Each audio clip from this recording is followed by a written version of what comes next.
Hello, hello, hello. Welcome back, good people.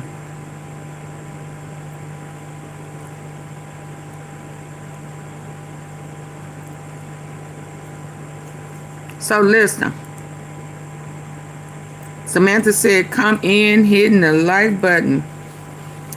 And we're going to start out.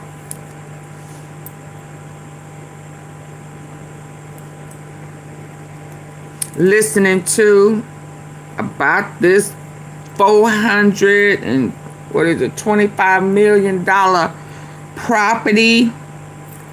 Yeah, they not too happy with Trump. And I don't know if they really are. I don't know if they're trying to teach him a lesson or letting him know you getting away with it this way, but we finna get you another way. I don't know. They didn't run that playbook by me, but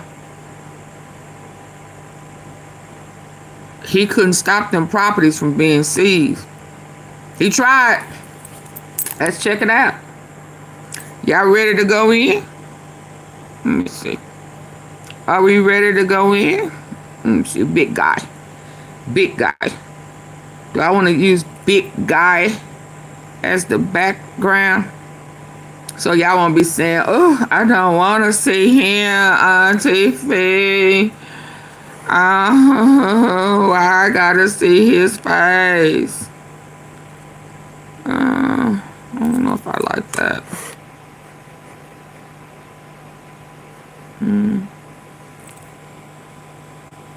Let's go.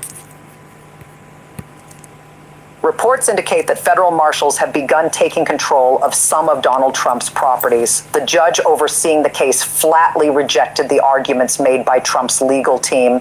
Legal analysts say her ruling was unusually forceful. Trump's lawyers had asked the court to halt the seizures, claiming they were unfair, politically driven, and damaging to his business operations. The judge was unconvinced, dismissing those claims outright. In her words, Trump's arguments were frivolous, legally unsupported, and an affront to the integrity of the court. And this isn't just about a wealthy real estate developer losing a few assets. What we're witnessing is the methodical unraveling of the Trump organization's most prized holdings. Properties that have Reports indicate that federal marshals have begun taking control of some of Donald Trump's properties. The judge overseeing the case flatly rejected the arguments made by Trump's legal team. Legal analysts say her ruling was unusually forceful.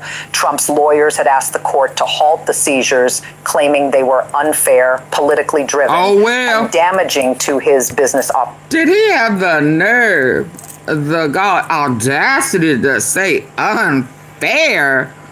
Did I hear unfair? Not legal? Unfair? What?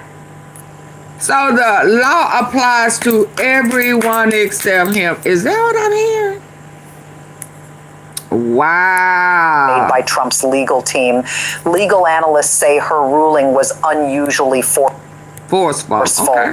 Trump's lawyers had asked the court to halt the seizures, claiming they were unfair, politically unfair. Oh, this reminds me of something the other day on Max Live. Boo, ain't nobody. People think some people supposed to be scared of them. Ain't nobody scared of you. Boo boo. Ooh. Big guy, big stinky guy, a big diaper guy. Yeah, no. Yeah, you. So if you want people to be fair to you, be fair to people. Yeah, you don't like being intimidated by a judge, and I know you don't like it by a female judge. You don't like females. You like little girls and men. That's it. You do not like women, especially one with a voice that ain't scared to use it. You do not like that. Let's go. driven and damaging to his business operations. The judge was unconvinced, dismissing those claims outright.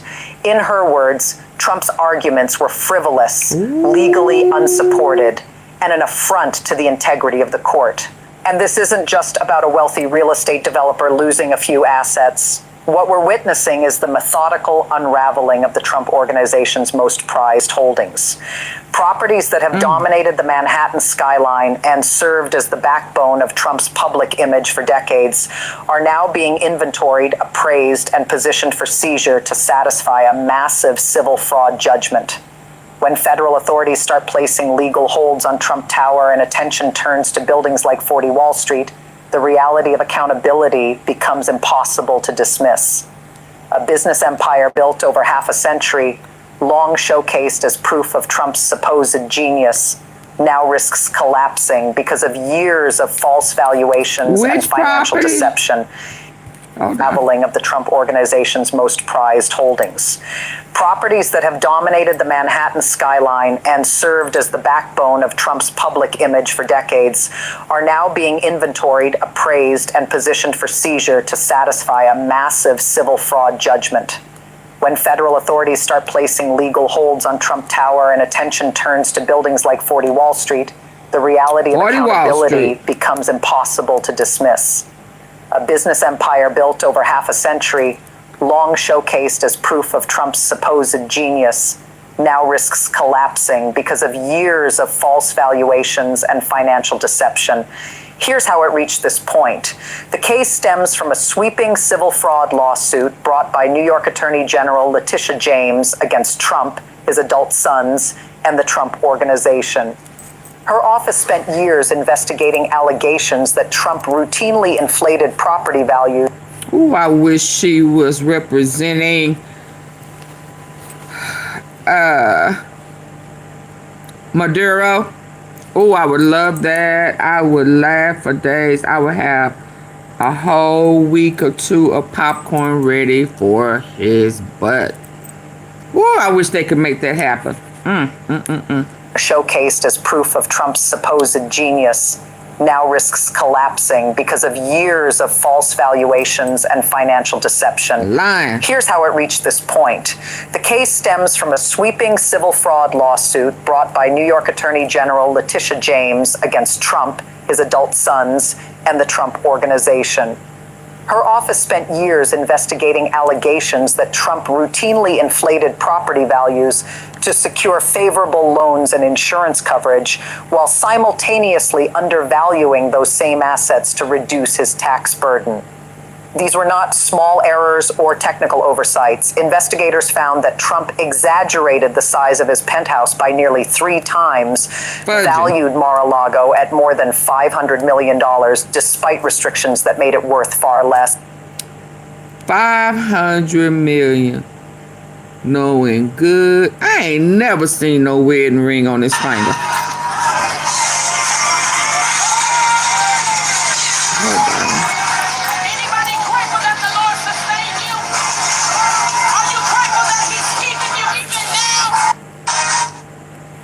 Never have I ever seen a wedding ring on his hand.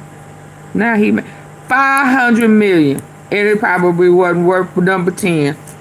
Simultaneously undervaluing those same assets to reduce his tax burden. I've been trying to tell you. These were not small errors or technical oversights. Investigators found that Trump exaggerated the size of his penthouse by nearly 3 times, valued Mar-a-Lago at more than $500 million, despite restrictions that made it worth far less, and manipulated appraisals across his entire real estate of his penthouse by nearly 3 times, valued Mar-a-Lago at more than $500 million, despite restrictions that made it worth far less, and manipulated appraisals across his entire real estate portfolio.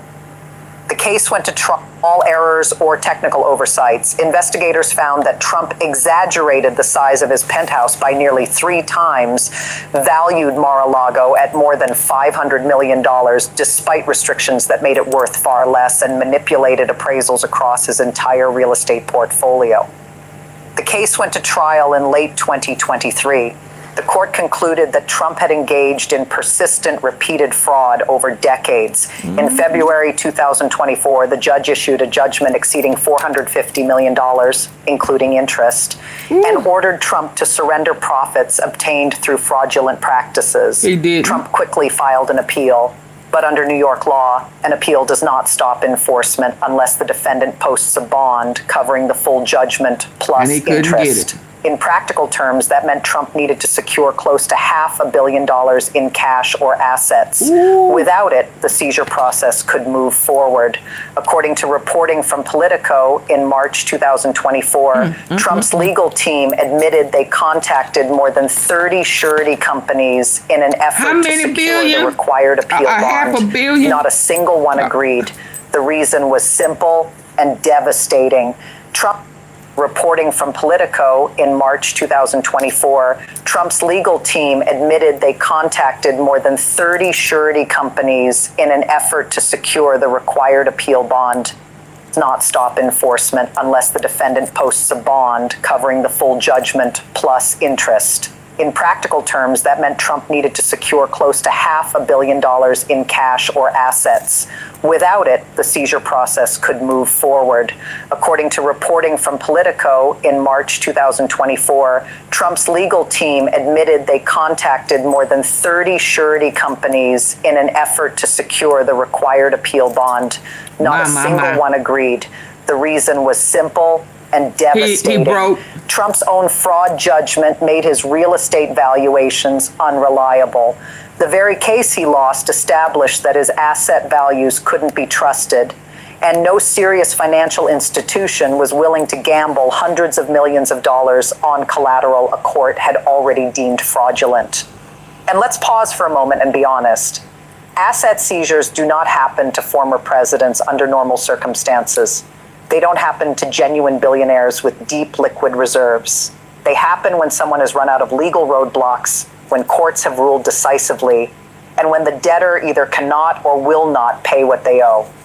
The fact that this process has reached the seizure stage says far more about Trump's real financial condition than decades of self-promotion ever did.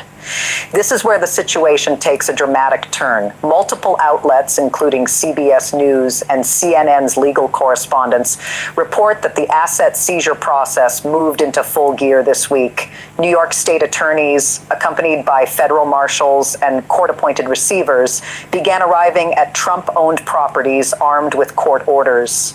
At 40 Wall Street, the historic Manhattan Tower Trump has long described as a crown jewel of his empire, officials were seen entering the building to inventory assets and establish legal control. Hey, Kane Live. At Seven Springs, Trump's expansive estate in Westchester County, court-approved appraisers were granted access to conduct formal valuations. Even Trump Tower, as a crown jewel of his empire, officials were seen entering the building. Multiple outlets, including CBS News and CNN's legal correspondents, report that the asset seizure process moved into full gear this week. New York state attorneys, accompanied by federal marshals and court-appointed receivers, began arriving at Trump-owned properties armed with court orders. At 40 Wall Street, the historic Manhattan Tower Trump has long described as a crown jewel of his empire, officials were seen entering the building to inventory assets and establish legal control. At Seven Springs, Trump's expansive estate in Westchester County, court-approved appraisers were granted access to conduct formal valuations. Even Trump Tower, the gaudy, gold-clad Fifth Avenue landmark that has symbolized Trump's brand since the early 1980s, saw legal officials arrive to begin assessing how the property could be sold or transferred to help satisfy the judgment. They want to sell it. Mark that has symbolized Trump's brand since the early 1980s saw legal officials arrive to begin assessing how the property could be sold or transferred to help satisfy the judgment. Trump's legal team threw everything they had at the court to stop this from happening. They filed a series of emergency motions arguing that seizing Trump's properties would cause irreparable harm, not only to Trump himself, but to tenants, businesses, and employees who operate within those buildings. They claimed the enforcement was politically motivated, pointing to New York Attorney General Letitia James's campaign rhetoric and accusing her of carrying out a personal vendetta. They even Sarita, baby. I told y'all it was coming. I didn't know they was gonna go this deep. They want to sell this gaudy place. They said, "Oh, this that real gold? Yeah, you make deals and stuff. Yeah, they got that African gold. So that gold, when the wise men came, they came, and when they went to discover America or the other land, they came with gold, royalty, the black people. That's that African gold. Absolutely. So it's really worth something. Take it all. Take all of it. He swindled it to get it anyway. Absolutely. Even Trump Tower, the gaudy gold-clad Fifth Avenue landmark that has symbolized Trump's brand since the early 1980s, saw legal officials arrive to begin assessing how the property could be sold or transferred to help satisfy the judgment. Trump's legal team threw everything they had at the court to stop this from happening. They filed a series of emergency motions arguing that seizing Trump's properties would cause irreparable harm, not only to Trump himself, but to tenants, businesses, and employees who operate within those buildings. They claimed the enforcement was politically motivated, pointing to New York Attorney General Letitia James's campaign rhetoric and accusing her of carrying out a personal vendetta. They even argued that moving forward with enforcement before the appeals process concluded violated Trump's due process rights. According to NBC News, Trump's lawyers painted a dire picture, warning that forced asset sales would collapse property values, harm innocent third parties, and amount to an unconstitutional taking by the state. The judge was unmoved. In a written ruling issued this week, one legal experts are calling devastating, Judge Engoron addressed each argument and dismantled them one by one. CNN legal analyst Jeffrey Toobin, who reviewed the full opinion, noted that the tone was unusually blunt for a judicial ruling. The judge emphasized that Trump had been found liable for fraud after a lengthy trial in which he was given every opportunity to present his defense. This outcome, she wrote, was not unexpected. He made no attempt to save his money, go up into them accounts. Oh, that's right. The banks closed all their accounts. Oh, can't you convert that crypto? Your coins with your face on it, your Trump coins or whatever that mess is. You can't sell none of that. Oh, so they closed your bank accounts. So that's what your son was saying. They closed them. Hell, you had 150 something bank accounts. Yeah, y'all was doing some illegal shit. Now that account that Epstein had, when he didn't leave nothing to his family, quote unquote, he changed his will like the day before he disappeared, where he had everything going to his brother. Then he switched it and left his name on it.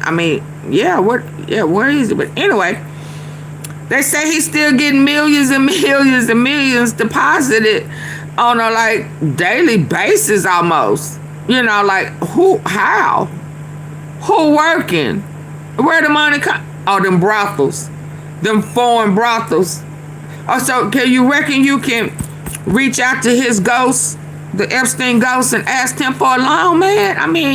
He was your best friend. He's still your best friend. Y'all really still doing business together? Why the dead man got money being deposited? And the only way you can have some if you stealing out the treasury.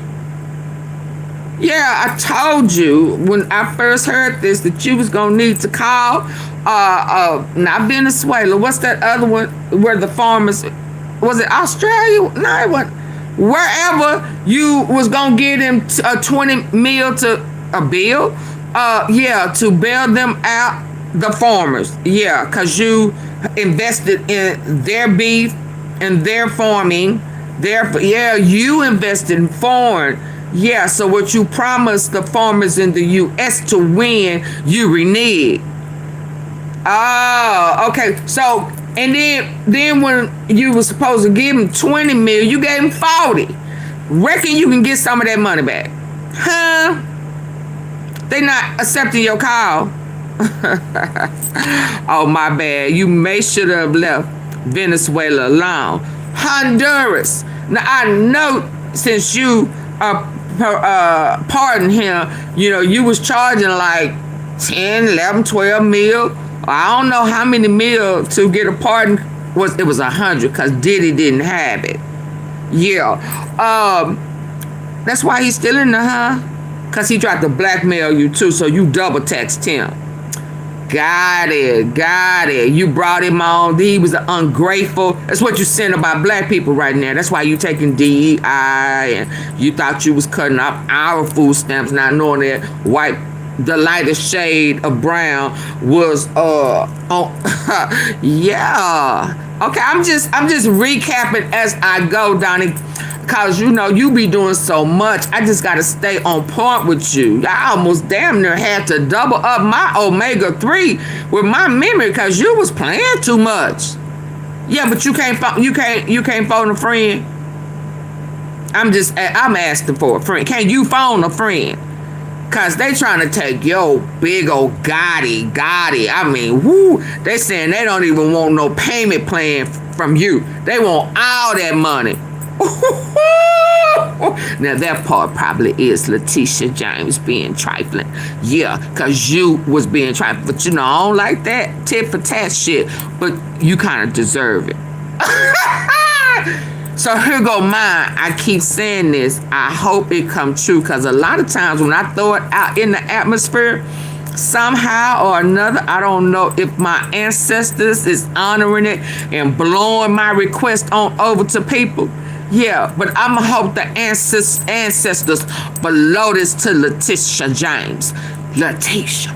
Letitia, girl, you need to pick up this case and represent Nicholas Maduro.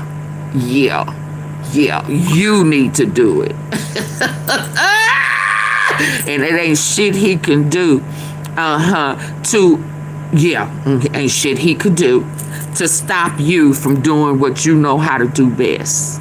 Yeah, and that's beat Donald Trump. Girl, yeah, that'll make him have he will look down upon when he out, and you'll be looked up upon, baby. You talk about the legacy. Yeah, girl, listen, ancestors, please blow this over to Letitia James that she needs to represent Venezuela against Donald Trump and win, because we know you know the laws. Absolutely. And then that way you can present to the judge that he has been illegal practices his whole damn entire life. Yeah, and you can use your own case judgment, your case history against him. Girl, we gonna root you out. Okay, ancestors. Okay. Let me finish, y'all, because I gotta get to Candace. Let's go. I had to talk to the ancestors. CNN legal analyst Jeffrey Toobin, who reviewed the full opinion, noted that the tone was unusually blunt for a judicial ruling. The judge emphasized that Trump had been found liable for fraud after a lengthy trial in which he was given every opportunity to present his defense. This outcome, she wrote, was not unexpected or abrupt, but the natural and foreseeable result of conduct the court had already determined to be persistent. Please come in, hit the like button, even in the bushes. The judge then zeroed in on Trump's claim of irreparable harm, making clear that any damage he now faced was entirely of his own making. If Trump wanted to prevent asset seizures, the court explained, he had two straightforward choices: avoid committing fraud in the first place, or post the legally required bond to pause enforcement during the appeal. 2. His inability to secure that bond, the judge stressed, was not the court's concern. But the ruling didn't stop there. Taking on the political persecution argument directly, the judge rejected Trump's claim that the entire New York justice system, from the Attorney General's office to the courts themselves, was engaged in a coordinated political vendetta. She wrote that the allegation was unsupported by evidence and deeply offensive to the integrity of the judicial process. Trump, she noted, had been afforded every procedural protection available under the law. The evidence of fraud was overwhelming, and framing the case as political rather than legal was precisely the kind of bad faith tactic the court had repeatedly seen from Trump's legal team. According to MSNBC's legal correspondent, the judge effectively accused Trump of attempting to weaponize the appeals process, using procedural motions not to seek justice, but to delay accountability for as long as possible. I want to take ownership. Isn't new. Time and again, Trump has responded to serious legal consequences with the same playbook: delay, deny, deflect, claim persecution, and challenge the legitimacy of the courts themselves. We've seen this pattern before, most clearly in the classified documents case. For months, Trump insisted the documents belonged to him, claimed he had magically declassified them, and argued that the National Archives had no right to retrieve them. He resisted subpoenas, ignored court orders, and forced the FBI to obtain and execute a search warrant.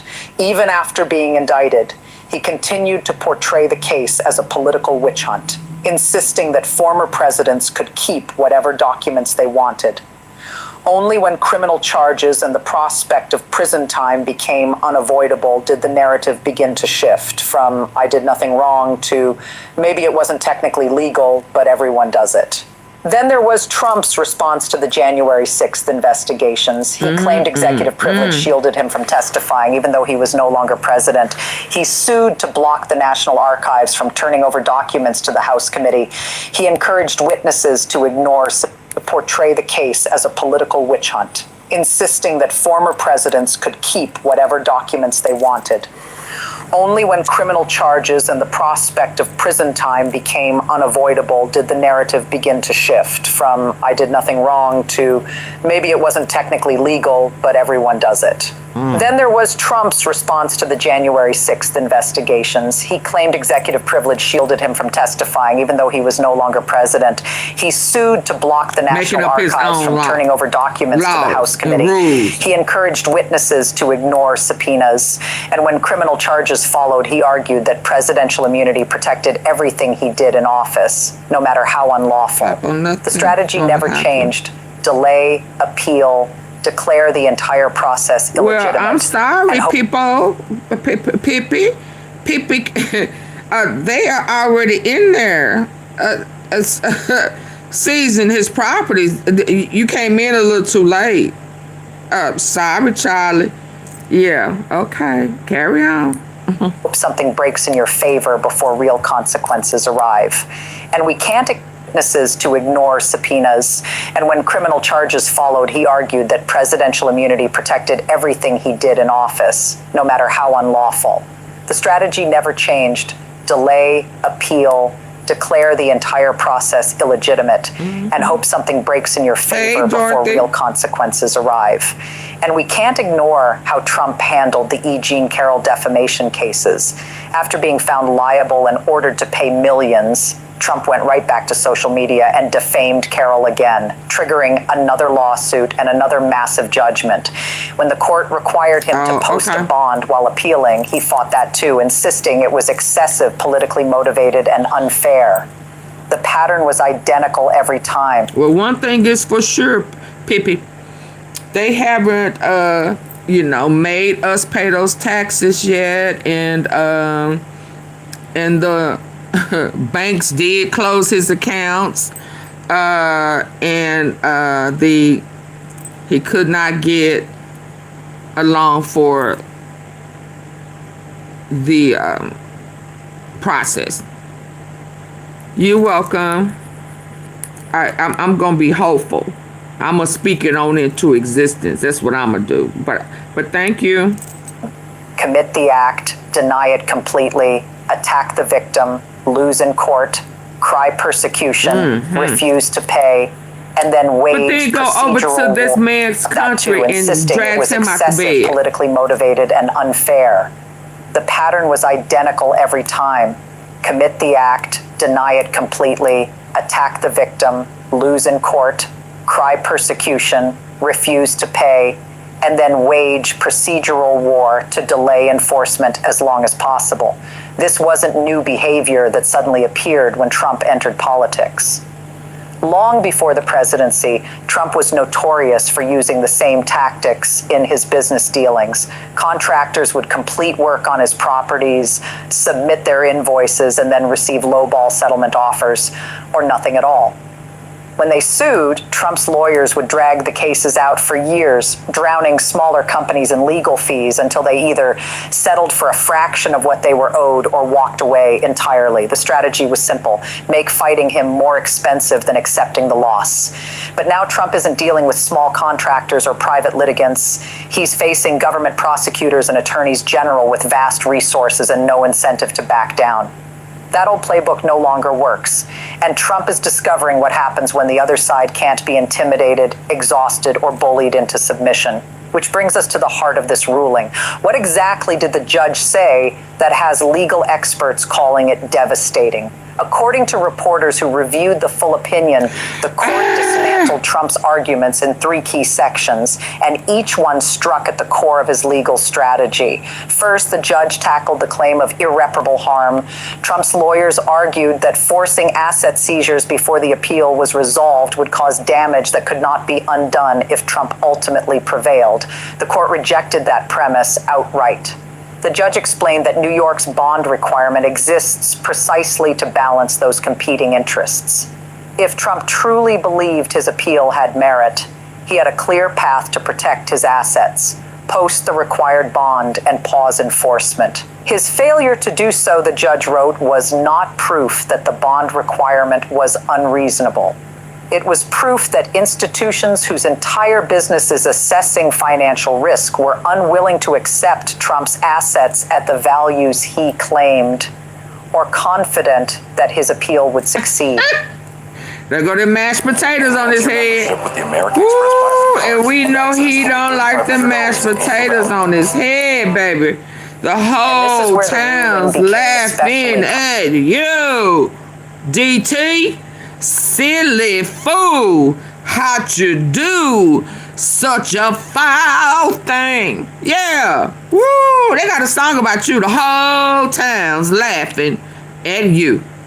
You thought you was a genius, that you were not going to be subjected to these penalties. Baby boom.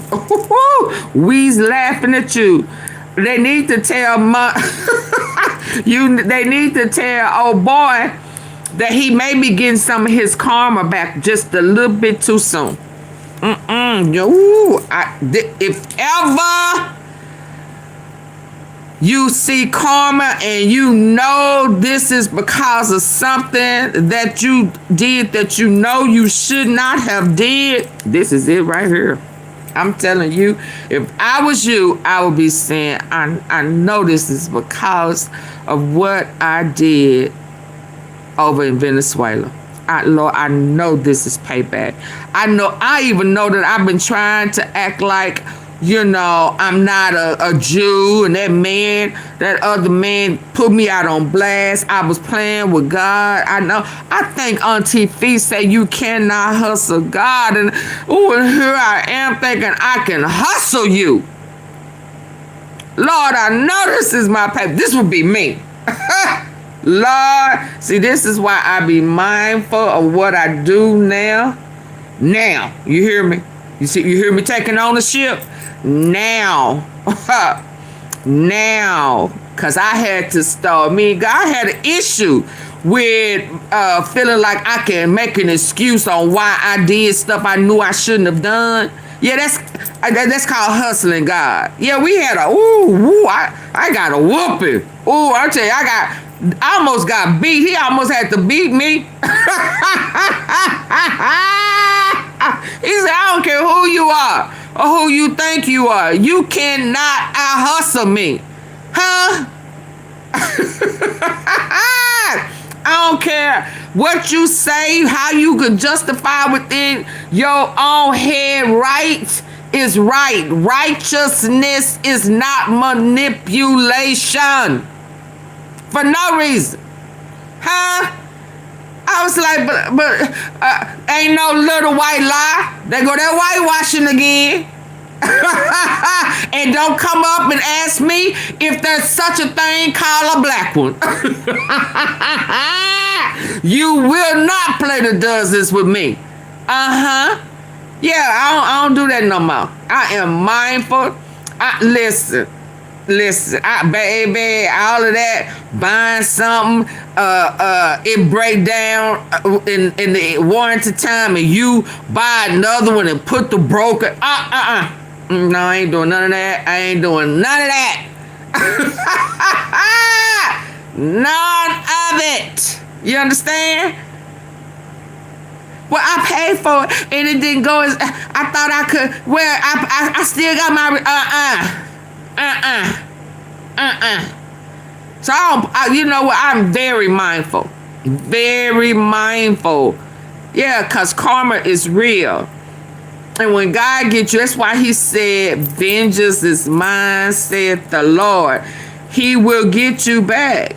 Now, I don't know if deep down in my conscience I was saying, well, Lord, I thought that it could be not me, but, you know, on down the line, that they would have, no, boo-boo. Because, see, you think you smart. So I'm gonna get you back. See, he think he's smart. So God getting him back. And he didn't waste no time. You understand? I think it's when you start playing with that pro-Israel stuff and you start calling out to the Christians. Yeah, when y'all, I thought it would be a good idea to put Christians in front of that Zionists, and for y'all to think that y'all was going to be bold enough. Ooh, I wish I could have gave you that F the way I wanted to. Bold enough. Yeah, to say that you are going to convert Christians into devil worshipers and you're going to reach them by way of mega churches. So all of this was y'all I did at the same time. These mega churches manipulating God's word, these new and improved, easy reading Bibles to alter the word. And now y'all over there victimized and stealing and illing and graping and aping and making paying taxpayers and stuff into slaves. So he said, oh yeah, now you've gone too far. Yeah, I'm drawing a line in the sand. And then I'm going to see if you're going to recognize it and turn from your wicked ways. So this is just the test. DT Dirty Diaper, I suggest you pass it. It's time for you to start passing some tests. It wasn't but 4-5 days ago that you said 2026 was going to be a peace on earth. What happened? What happened so quick? And then you turn around and striking people in the middle of the night. So that means to me, and I'm finna go on. See, you the type of trifling that you will bomb the U.S. because you're trying to mimic everything other presidents have done. Yeah, so you own Trump. Yeah, you are going over, not Trump, Obama. Who he get? Bin Laden? Ain't that who didn't he get Bin Laden? Yeah, thank God you didn't take him out, but he didn't go over there to get him, to bring him to the U.S. to stand before. How you gonna get jury of his peers? We not his peers. We don't know his law. We don't know nothing about them folk over there. We know they got oil though. We know that that's their natural resources, but we don't know nothing about them. So how are they gonna be tried by the jury of their peers? And again, how did you buy some drugs from him? I mean, how do you know? I mean, when did you see him do this? Yeah, y'all had a deal and you didn't like the deal no more. You wanted him to lower the cost of it. Yeah, and because he didn't, you said, that's all, you're going to take it. Okay, well, I'm going to go on. I'm just going to say this to you, DT Dirty Diaper. You need to You need to right your wrongs sincerely, because God said, vengeance is mine, said the Lord, and he is on your butt. I'm just going to go and tell you. I know it. I know it when I see it. I know it when I see it. And yeah, he on your butt. That's all I'm gonna do. You know, I'm supposed to tell you. I'm supposed to tell you my testimonies. I'm supposed to tell you, as a Christian, as a believer, I'm supposed to tell you that it's time for you to give your life to Christ. Yeah, you too. Yeah. He said, every knee shall bow, and every tongue shall confess. Yeah. It's time for you, DT, are you with me? Oh, yeah. It's time for you to give up. Yeah, it's time for you to give up and surrender to the Lord Jesus Christ. Yeah. Okay. Let's go. And if Trump ultimately prevailed, the court rejected that premise outright. The judge rejected that premise. Hold up. You haven't blasphemed against the Holy Spirit, have you? Because that's the only thing, I can't help you with that one. Let's just hope that you ain't blasphemed against the Holy Spirit. I hope you ain't been that arrogant and that deep off into your insecure issue, sickness, disease. Yeah, you better start saying, Lord, please, I hope I ain't blasphemed against you. Yeah, because that will be a wrap for you. Then you would probably be who they say you are. Now, I don't like you, but I'm still hopeful that you ain't blasphemed. Oh, yeah, you did think you was God, didn't you? Ooh, you in trouble. Right. The judge explained that new strategy. First, the judge tackled the claim of irreparable harm. Trump's lawyers argued that forcing asset seizures before the appeal was resolved would cause damage that could not be undone if Trump ultimately prevailed. The court rejected that premise outright. The judge explained that New York's bond requirement exists precisely to balance those competing interests. If Trump truly believed his appeal had merit, he had a clear path to protect his assets, post the required bond, and pause enforcement. His failure to do so, the judge wrote, was not proof that the bond requirement was unreasonable. It was proof that institutions whose entire business is assessing financial risk were unwilling to accept Trump's assets. Are you a member, people? Did you subscribe? Confident that his appeal would succeed. I hope you did. And this is where the ruling became especially cutting. Oh, okay. Highlighted the deep Okay, hold on. Now, y'all, it's 202 people here. I only got 37 likes. I'm 42 minutes in. Double tap, because she said it's finna get juicy. We just had church. Yeah, so come on. Double tap the face of the screen on your phone. Come on. If you're listening in and you haven't already, double tap. Please do so. Now, if you on your computer, there are 3 dots way up here at the top right corner. Hit them dots. Let's hit them dots. Ooh, because she said it's about to get good. Let's go. You're confident. Okay. Yeah, that overly... You're lying to your self-confidence. Let's go. His appeal would succeed. And this is where the ruling became especially cutting. The judge highlighted the deep irony at the center of Trump's argument. He had been found liable for fraud because he repeatedly inflated the value of his properties to banks and insurers. Yet now he insisted those same assets were so valuable that being forced to post them as collateral would cause irreparable harm. To who? But when it came time to actually use those properties to secure a bond, no financial institution was willing to accept them at Trump's stated valuations. In effect, the court concluded that Trump's inability to obtain a bond wasn't a legal failure. It was a market judgment. If his Nobody, sister girl. Nobody. Now, these are properties. Please don't tell me. Like, so when they talk about them hotels, this one down here, can y'all see that? That they look beautiful on the outside, but on the inside, they're child or children brothels. That them dirty old men be taking advantage of them little girls, them babies and shit. Huh? Are these, is it stuff like this? Yeah. On the outside, it looked like, oh my God, I wish I could stay in there one day. And on the inside, y'all taking advantage of orphanage kids or immigrant kids that y'all have yanked from their parents and they're undocumented. Yeah. And y'all are taking advantage of them. And that's what you're trying to do in these foreign countries with this new world order. And this is what your plans are. Yeah.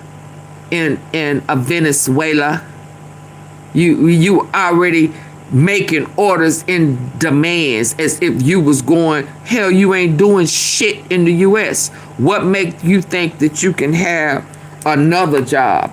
All you good at is shitting on yourself, sucking on Bill's pickle, and stealing. But carry on. When I saw that nice little hell, that's a 10-star hotel.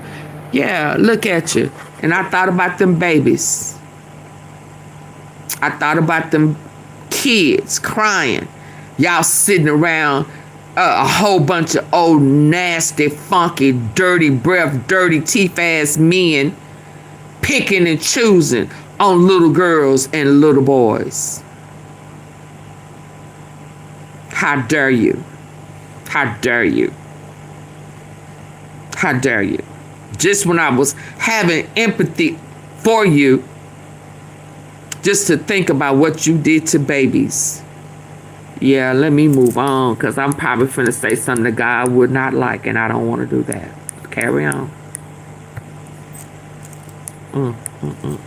Harm. But when it came time to actually use those properties to secure a bond, no financial institution was willing to accept them at Trump's stated valuations.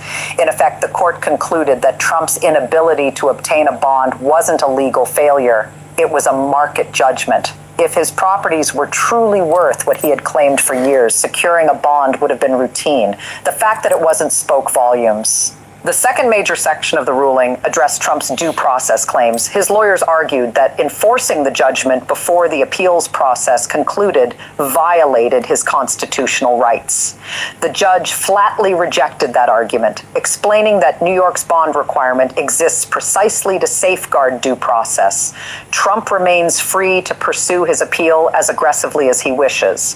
The bond requirement simply ensures that if the appeal fails, there will actually be assets available to satisfy the judgment.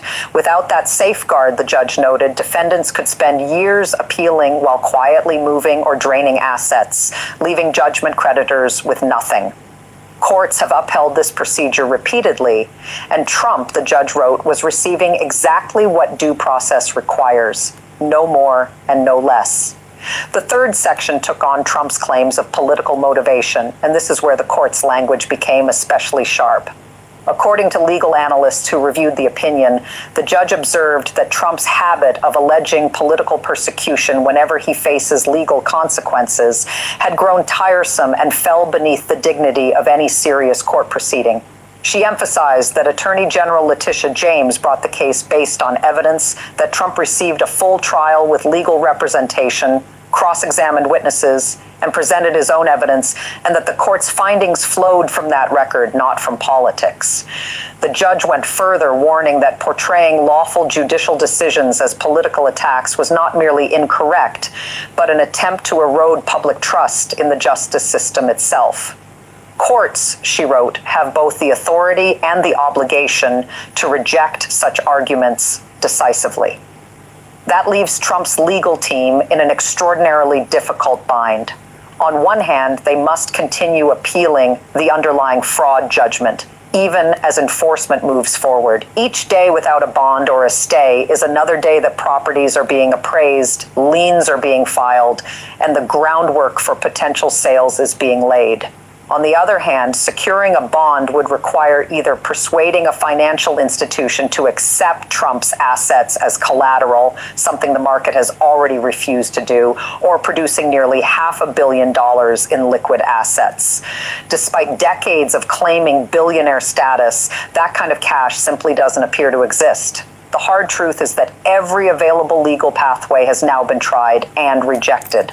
Trump's team has gone to appellate court seeking emergency relief. They were turned away. They requested stays of enforcement. Denied. They raised constitutional claims. The courts dismissed them. Eventually, the law runs out of patience for recycled arguments. What remains is the plain reality. A court found Trump liable. A massive judgment is owed. And when someone cannot or will not pay, assets are seized. That isn't persecution. That is how civil judgments function in the real world. Legal analysts are increasingly describing this phase of the case as a turning point, a watershed moment in Trump's legal saga. Andrew Weissman, former FBI general counsel and a veteran federal prosecutor, captured it succinctly during an appearance on MSNBC. He said, "This is the moment when Trump's entire persona as a brilliant businessman and billionaire collides with legal reality. For decades, Trump has insisted he was worth billions. He leveraged that claim to obtain loans, strike deals, and build both his public image and his political brand around supposed business brilliance. Now, a court has concluded that much of that image was built on fraud. And Trump's failure to secure a bond isn't just a procedural setback. It's the financial world delivering its own verdict, confirming what the court already found. This isn't merely a legal defeat. It's the collapse of the story Trump has told about himself for half a century. Ellie Honig, a former federal prosecutor and CNN legal analyst, noted that the ruling stood out not just for its content, but for its tone. He explained that judges usually go out of their way to appear neutral and give defendants every benefit of the doubt in written opinions, particularly when the defendant is politically prominent. For a judge to use language this pointed to explicitly label a defendant's arguments as bad faith and insulting to the court signals a rare level of frustration and disapproval. According to Honig, it suggests the court has concluded that Trump is not acting in good faith, but instead treats the legal system as another arena for manipulation, delay, and self-interest. Yeah. The George Washington University law professor, who has frequently defended Trump's legal positions and appeared as a witness for Republicans in Trump's first impeachment, acknowledged that this ruling was legally sound. He told Fox News that while he understood Trump's political arguments about the case being motivated by bias, the legal arguments his team was making about bond requirements and asset seizures simply didn't hold water. Turley noted that New York's procedures are well established, have been upheld many times, and are applied to all defendants regardless of politics.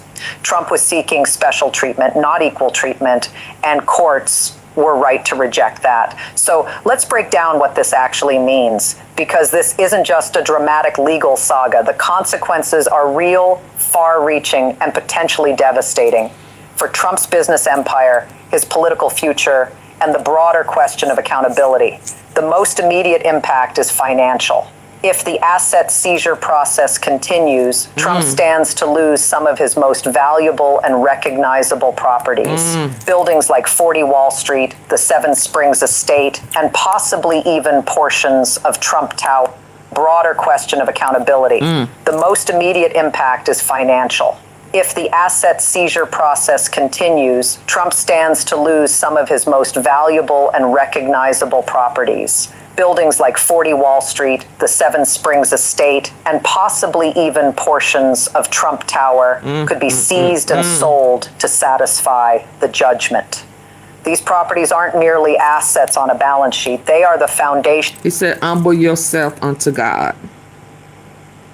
And sometimes when we act like we don't know how to humble ourselves to God, he'll clip you at your own knees and help you humble yourself.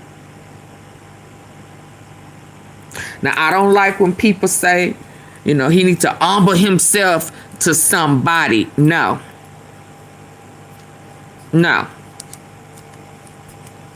That's personal between you and God.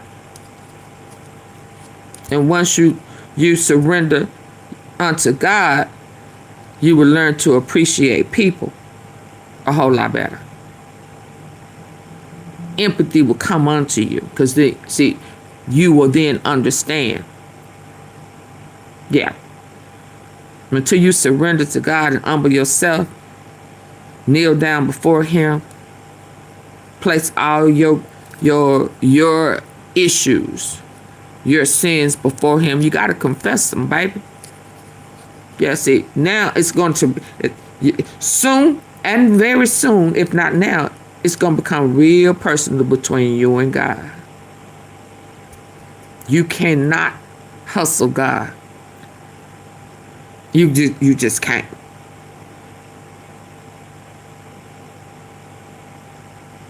And you can't put no other God before Him. And it looks like you think pro-Israel, the Zionist mess, is bigger than God. Because you rubbing elbows with the right Jewish people. Yeah, so although you know they playing, you still think they are bigger than God. Silly rabbit. Tricks are for kids. And you gonna learn soon and very soon. I don't care who you are.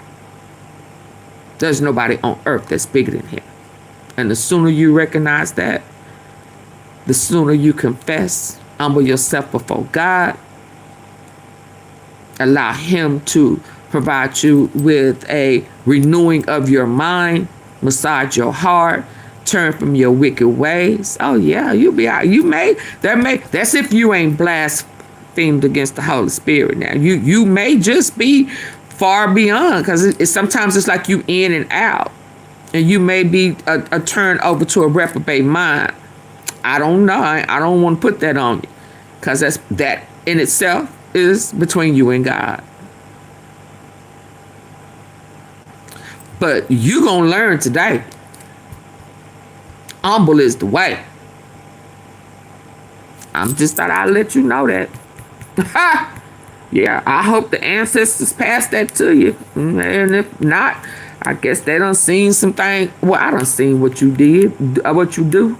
So, just maybe, yeah, God will get to you. I don't know. Brings a state and possibly even portions of Trump Tower could be seized and sold to they say He's an on-time God, ain't He? These process continues. I know Trump he stands mad to lose some of his most valuable and recognizable properties. They want to be like buildings like 40 Wall Street, George Washington, the Seven Springs Estate, and possibly even portions of Trump Tower could be seized and sold to satisfy the judgment. These properties aren't merely assets on a balance sheet. They are the foundation of Trump's brand and public identity. Losing them doesn't just cost money. It shatters the image he has spent more than 50 years cultivating. But the damage wouldn't stop there. There's also the ripple effect across Trump's wider business holdings. He's still bombing. Financial analysts speaking to Bloomberg have noted that many of Trump's properties are heavily leveraged. If his flagship assets begin to fall, lenders tied to other properties may invoke default clauses and demand immediate repayment. That could trigger a cascading financial crisis across his entire portfolio.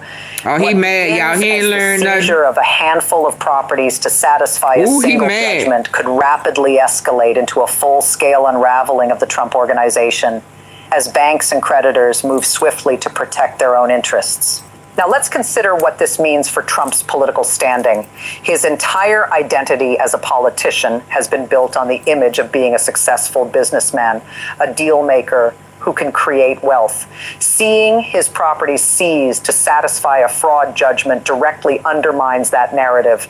It's one thing to claim the system is rigged. It's another to have your assets taken because you couldn't secure a bond, because financial institutions refuse to value your properties at the inflated levels you claimed. That's not political persecution. That's the market calling your bluff. Republican primary challengers and Democratic campaigns are certain to seize on this. The visual of federal marshals showing up at Trump Tower with court orders is politically devastating. It reinforces criticisms that Trump's business acumen may have been more smoke and mirrors than substance. Voters who supported him because they believed in his business success may begin to question that belief when they see his empire being dismantled by the very fraud he once claimed was impossible. Looking ahead to the general election, this creates a concrete, difficult-to-spin visual. Trump's usual playbook, claim persecution, rally the base, fundraise off legal troubles, faces real strain when his properties are actually seized. His core supporters may remain loyal, but persuadable voters in swing states could... What'd you say? I wasn't listening. I was looking at what was going on. They bombing. Let me hear this. Come on, Precious. I'm sorry. I'm paying calling attention. your bluff. Republican primary challengers and Democratic campaigns are certain to seize on this. The visual of federal marshals showing up at Trump Tower with court orders is politically devastating. It reinforces criticisms that Trump's business acumen may have been more smoke and mirrors than substance. Voters who supported him because they believed in his business success may begin to question that belief when they see his empire being dismantled by the very fraud he once claimed was impossible. Looking ahead to the general election, this creates a concrete, difficult-to-spin visual. Trump's usual playbook, claim persecution, rally the base, fundraise off legal troubles, faces real strain when his properties are actually seized. His core supporters may remain loyal, but persuadable voters in swing states could look at these asset seizures and conclude that where there's this much smoke, there's likely fire. Absolutely. The institutional implications are equally significant. This case reinforces that even former presidents with massive platforms and political followings are subject to the law like anyone else. Commit fraud and you are held accountable. Lose in court and you pay the judgment. Can't post the required bond. Your assets can be seized. No political status or claims of persecution grant a special exemption. Legal scholars told the New York Times that this case could become a landmark example of how the justice system addresses powerful defendants who try to weaponize procedure and politics to evade accountability. The judge's willingness to use pointed language in rejecting Trump's bad faith arguments may also set a precedent. It could embolden other judges to be similarly direct when confronting abusive litigation tactics, strengthening the court's ability to hold even influential defendants accountable. Meanwhile, this scenario is creating chaos within the MAGA movement, splitting supporters into distinct factions. One camp, represented by voices like Steve Bannon and some of the more militant MAGA influencers, is framing this as a declaration of war by the deep state. They are calling on Trump to resist, daring authorities to physically remove him from his properties, and treating the situation as a moment for maximum confrontation. On his War Room podcast, Bannon even urged supporters to surround Trump Tower and physically block any seizure attempts. Meanwhile, another faction within the MAGA world is quietly acknowledging what's becoming undeniable. Trump's legal troubles are real and largely self-inflicted. Reporting from the Bulwark and other outlets indicates that some Republican strategists and former Trump administration officials are privately expressing alarm. They worry that Trump's failure to secure a bond exposes serious weaknesses in his actual financial situation. More importantly, they fear that the image of Trump as a successful billionaire deal maker is being dismantled in real time, damaging not just him, but the broader Republican brand that has tied itself to his persona. Thousands of women have reversed hair loss in 3 to 9 months thanks to minoxidil. Introducing the minoxidil. This is good.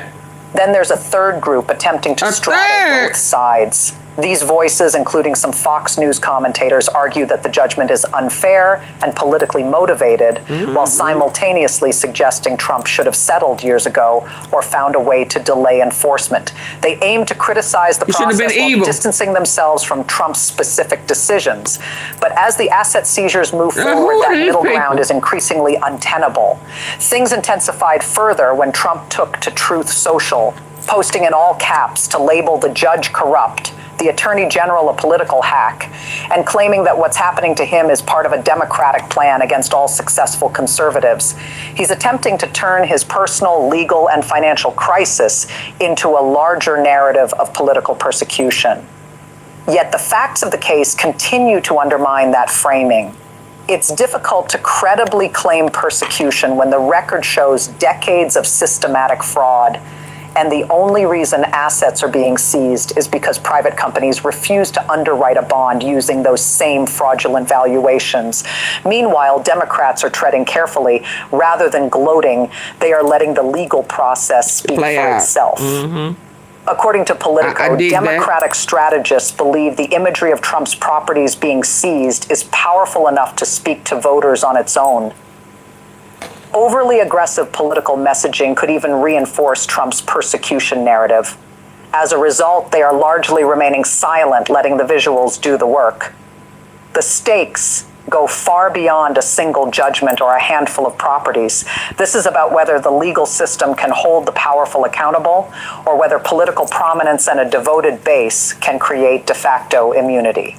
If Trump can commit decades of systematic fraud, build a business empire on inflated valuations, campaign for president using that fraudulent record, and then avoid meaningful consequences by claiming persecution, the message is clear. In America, power and influence can put you above the law. This isn't just about Donald Trump. It's about whether financial fraud carries real consequences, whether court judgments actually matter, and whether the wealthy and politically connected are subject to the same rules as everyone else. The judge's ruling and the ongoing asset seizure process answer those questions decisively. No one is above the law. No amount of political support shields you from the consequences of fraud. And if you can't post a bond because no one believes your assets are worth what you claimed, that isn't political persecution. That's the market rendering its verdict on your honesty. Here's the reality. Trump is now watching federal marshals begin the process of seizing his properties. That's why he's bombing right now, y'all. Massive civil fraud judgment. The judge overseeing the case just demolished his legal arguments, calling them frivolous and insulting to the court. This isn't merely about losing a few buildings. It's about the systematic dismantling of Trump's core identity as a successful businessman. His inability to secure a bond proves what the court already found. The market, like the law, doesn't trust his valuations. When your own assets can't even back a bond, you're not being persecuted. You're facing the consequences of your own dishonesty. And when a judge uses language this pointed to reject your arguments, it's not just a loss in court, it's a loss of credibility.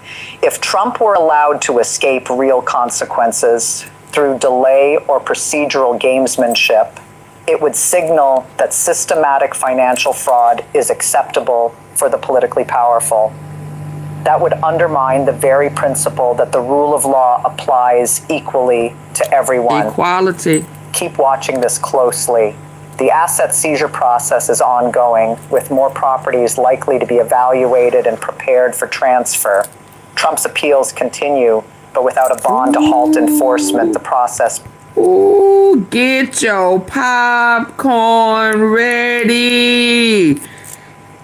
Get your popcorn ready. Yeah, they say he bombing. Systematic financial fraud is acceptable for the politically powerful. And liberty. That would undermine the very principle that the rule of law applies equally to everyone. Keep watching this closely. The asset seizure process is ongoing, with more properties likely to be evaluated and prepared for transfer. Trump's appeals continue, but without a bond to halt enforcement, the process moves forward. And the political reverberations of potentially seeing Trump Tower and other signature properties change hands will be felt across the 2024 election in ways that are still unfolding. The stakes have never been higher, and the financial consequences have never been more significant. That's a lot. If you're a professional, yeah, he owe that lady too. Hold on. They say the bombs are going off. Hold on. Right now, as she was speaking, truth. Hold on.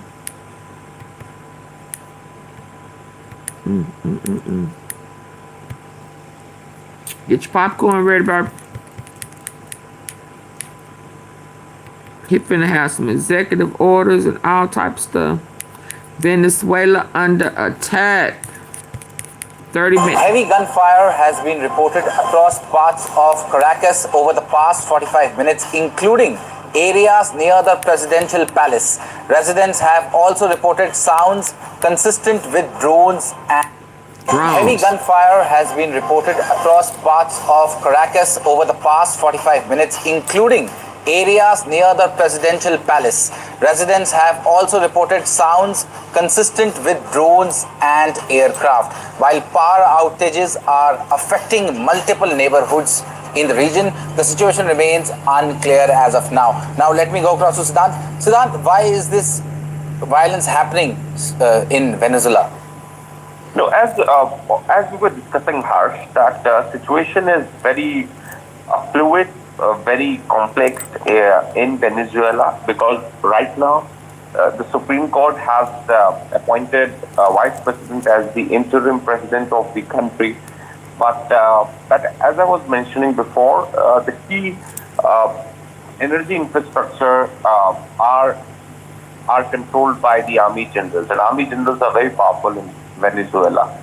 So on one end, you have the civilian government of Maduro, the vice president becoming the interim president, and army generals running the key infrastructure. Then the opposition forces in Venezuela, anti-Maduro forces, they are also there in Venezuela. So it is very complex. Now, all we know is that during the past 45 Russia, minutes, China condemns the U.S., including near the presidential palace. Possible drone or aircraft noises have also been reported. Some areas are without power. Now there's no word from the authorities, so could be other U.S. operation going on in Venezuela, because the other day President Trump said that he does not, he will not think of things before sending troops to Venezuela.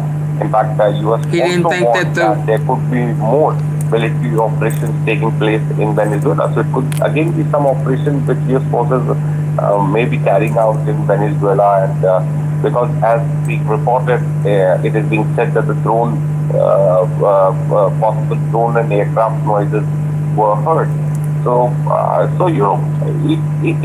it looks like that if situation doesn't come in control, then it could possibly become a battlefield in days to come. Because, as I said, the generals are Pakistan too, and they are ruling the country. They control the key. This is Coco, Culver style. U.S. has those military might. U.S. wants those energy infrastructure. So, in fact, U.S. also said that if required, they will not hesitate sending troops to Venezuela. So those statements have also been made by the U.S. leadership. So it's very complex, very challenging. All we can hope is that that normalcy prevails in Venezuela and restoration of democracy, etc. But it looks very unlikely, because there is a huge oil reserve which is being controlled by generals. U.S. wants those reserves, and perhaps it could. He said he don't think so. Is that what he said? That normalcy prevails in Venezuela and restoration of democracy, etc. But it looks very unlikely, because they will not hesitate sending troops to Venezuela. So those statements have also been made by the U.S. leadership. So it's very complex, very challenging. All we can hope is that that normalcy prevails in Venezuela and restoration of democracy, etc. But it looks very unlikely, because there is a huge oil reserve which is being controlled by generals. U.S. wants those reserves, and perhaps it could lead to a catastrophe also if the situation does not come under control quickly. But Siddhant, if this is another U.S. operation, only yesterday interim President Rodriguez confirmed that they have agreed to work with the U.S. Then why is this violence happening in Venezuela? Well, Nancy Rodriguez says that she is ready to work with the United States, but that is her statement. As I said, that there are other forces also, the business interests, general, running the key infrastructure, etc. So when Maduro is at power or he is the president, people used to listen to him. But now, what legitimacy this vice president has, or perhaps why would people or generals be listening to her? That is also a big question. Maduro is out. She has been appointed as the interim president by the Supreme Court. So why would a business lobby or generals would be listening to her? So the prediction is that it could lead Venezuela instability, but we don't know who is carrying out operations where in Venezuela. Since drones and aircraft are being used, so it's our assumption that it could be United States. We don't have any official word coming from US so far. So let's wait for some more time, and then perhaps we would be able to tell our viewers that who could be behind these drones and choppers and aircraft in Venezuela, and whether there's going to be any further military operation in Venezuela or not. Right, Siddhant. Many thanks, Siddhant, for gathering all that. And we'll have to really see how the situation really unfolds. Now, ousted Venezuelan leader Nicolas Maduro and his wife Celia Flores pleaded not guilty in their first court appearance in New York. Maduro, who was captured in a U.S. military operation, told the judge he is still the president of Venezuela. CNN's Christine Cornell with that report. Listen in. I just got out of court here in New York where Nicolas Maduro just pleaded not guilty along with his wife to the charges that they face as protesters have been out here throughout. Now, one of the more interesting things that happened during the hearing came simply when the judge asked him to confirm his identity, where he simply could have just said, yes, I'm Nicolas Maduro. He launched into saying that he is the constitutional president of Venezuela, that he is essentially being treated as a prisoner of war, that he's been kidnapped, taken from his home in Caracas, when the judge jumped in and said, okay, we'll get to that later. For now, we just needed to know your name. His wife was there as well. I mentioned she pleaded not guilty. Both of them were speaking in during the hearing came simply when the judge asked him to confirm his identity, where he simply could have just said, yes, I'm Nicolas Maduro. He launched into saying that he is the constitutional president of Venezuela, that he is essentially being treated as a prisoner of war, that he's been kidnapped, taken from his home in Caracas, when the judge jumped in and said,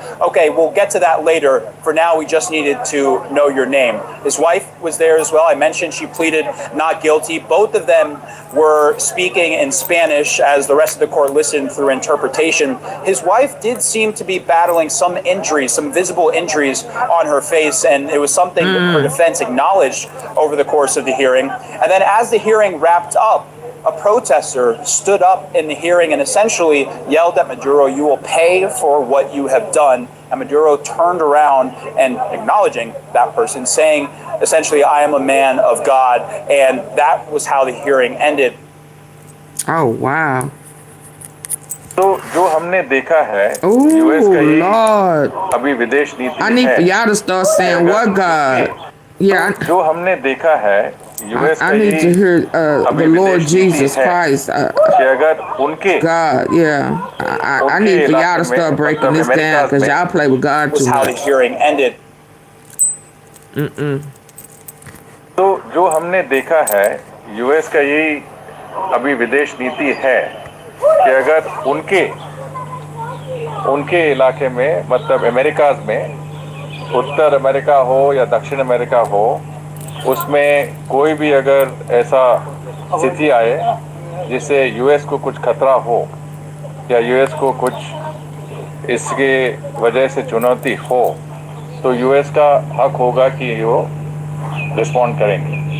और जो हम देख रहे हैं जो US ने किया है जो अमेरिका ने किया है उसी नीति के अनुसार उन्होंने किया है। Right now, what Donald Trump is aiming for is not. US का यही अभी विदेश नीति है कि अगर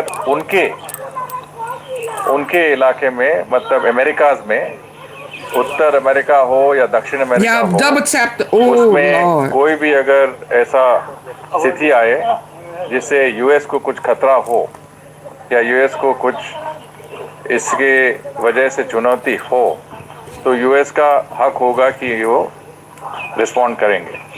और जो हम देख रहे हैं, जो यूएस ने किया है, जो अमेरिका ने किया है, उसी नीति के अनुसार उन्होंने किया है। Right now, what Donald Trump is aiming for is not a full regime change yet,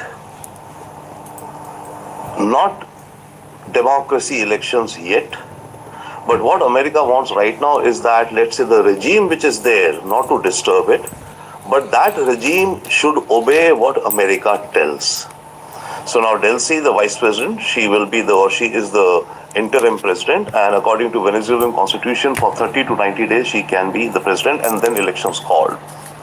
So what Trump is warning Venezuela and Delcy Rodriguez is that she should adopt a friendly attitude towards America And do what we tell her to do.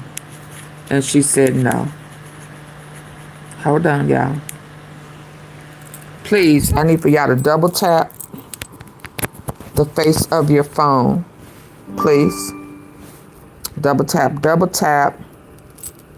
the face of your phone. War on. Okay, so Cuba, hold on. I saw Pakistan. Let me hear this about Pakistan. I can't get to what I need to just yet because stuff is popping off right now as I speak.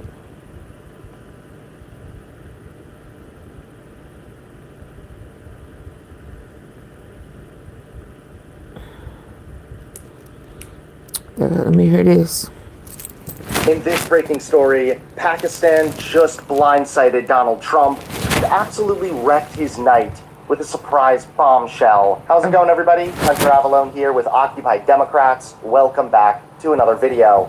I hope Hold on, y'all. Double tap. During these incredibly controversial and unpredictable times, don't forget to click that subscribe button to stay updated on everything that's going on right now. And obviously, we've been covering nonstop Donald Trump's involvement with Venezuela, and it's all about the oil. It's illegal. The president doesn't have authority to do it, which is what Democrats put on the House floor. Hold on, y'all double tap. Republicans voted against. Republicans will have a chance in January to change that vote and to stand up for the Constitution's allocation of war-making power to Congress, not to the president.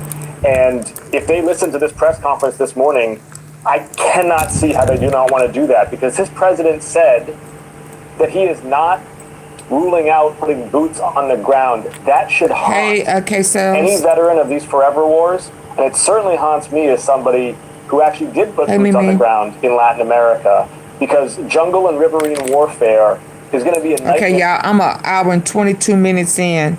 There's 200 people in here. If you have not hit a double tap the face of your screen, if you're listening in on your phone, I need for you to just say, bam, bam. Are you on your phone listening in, whether you in the clouds or not? I need for you to double tap the face of your phone. If you're on your computer or tablet, there are 3 dots at the top right. You can hit those 3 dots. It'll take you to the like button, or somewhere down below, hit the thumbs up. Okay, Mimi. But I need the people who did not double tap, that's listening, that think, oh, she can't see me.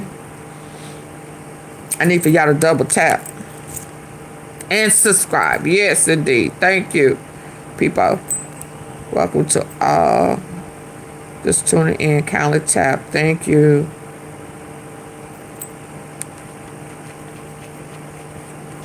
Oh my goodness. State of emergency in Venezuela. U.S. military strikes.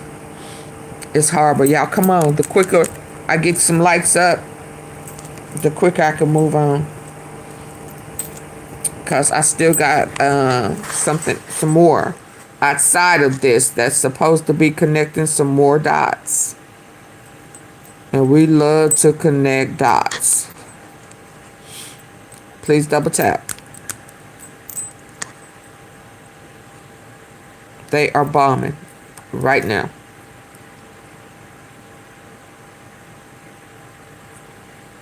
In the Caribbean, totally thousands of troops or more.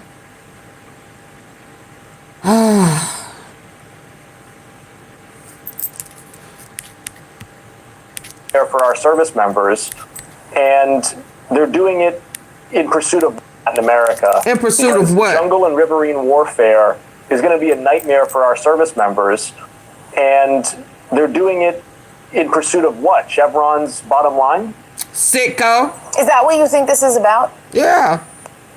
Blood for oil. I've been saying it for weeks. This is blood for oil. It's got nothing to do with narco trafficking. The drugs are mostly going to Europe, and cocaine is not the drug that is killing Americans. That's fentanyl coming from China. This has always been about the fact that Venezuela has the world's largest oil reserves, 300 billion barrels offshore. Chevron has the contract and the Treasury Department's permission to exploit those oil reserves. And this president is making good on his campaign promise to the U.S. oil majors when he told them that if they gave him $1 billion, he would hook them up. Well, he's hooking them up. And even months ago, Rand Paul called this out. He warned against this. Number one, there is no fentanyl made in Venezuela. Not just a little bit, there's none being made in Venezuela. These are outpost modes that in order for them to get to Miami would have to believe stop everything he say. 20 times. They're in all likely going to Trinidad and Tobago, which is an island right off of the coast of Venezuela. So there's a lot of reasons to be worried about this. But number one is the broader principle of when can you kill people indiscriminately? When you're at war. That's why when we declare war, it's supposed to be done by Congress. It's supposed to be thoughtful. It's supposed to be debated. And we're not supposed to do it willy-nilly.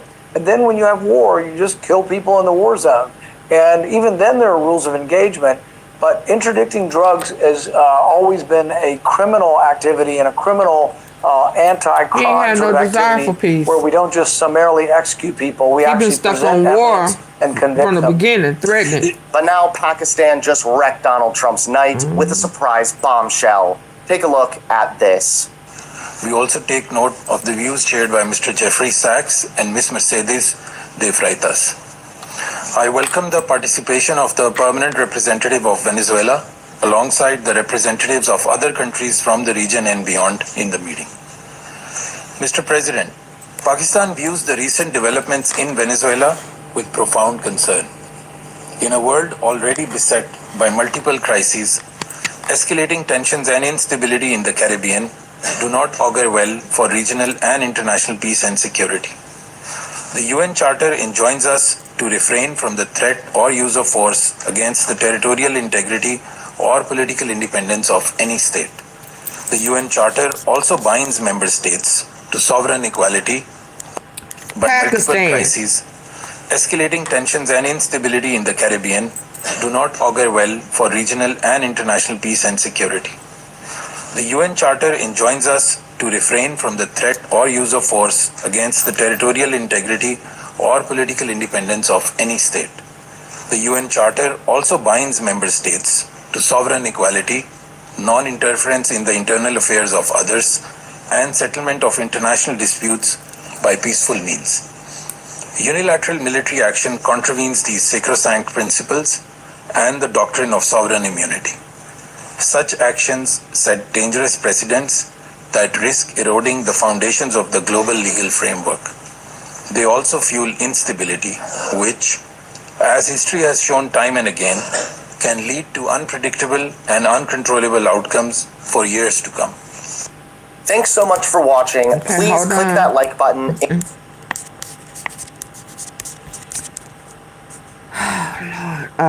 Let's hear what Cuba's saying.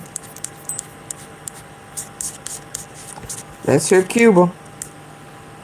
The U.S. military's operation to capture Venezuela's Nicolas Maduro has sent a direct message to allies as well as adversaries alike. And in places like Cuba, seismic ripple effects seem imminent. That's because Venezuela has been a critical partner to Cuba for decades.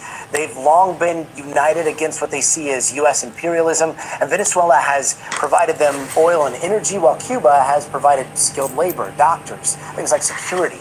But here's how the President of the United States sees that relationship now. He want to break it up. Cuba is ready to fall. Yes. Cuba looks like it's ready to fall. Look at this fool. I heard he threw him under the bus. That Lindsey Graham. They took the happy pill. Cuba literally is ready to fall. And you have a lot of great Cuban Americans that are going to be very happy about this. Yeah, and one notable Cuban American is Secretary of State / National Security Advisor / point person on Venezuela, Marco Rubio. Rubio's parents came to Florida from Cuba a few years before Castro's communist revolution, and they came where? They in the U.S. Long been one of the loudest. It's his parents in the U.S. Oh, they gotta go. Oh, they immigrants. Wait, what we doing? You're an immigrant. Wait, what we doing? Release the Steam files. All of this mess is backfiring. I thought all immigrants had to go. Birthright, citizenship, right? Your mama and them here? Rubio's parents came to Florida from Cuba a few years before Castro's communist revolution, and even as a U.S. Senator, Rubio has long been one of the loudest voices pushing for Cuban regime change. So with that history in mind, could we see maybe military intervention there? Oh, man. Here's what the president said about that. Are you considering U.S. action in Cuba? I think it's just going to fall. I don't need to hear him. I heard this yesterday.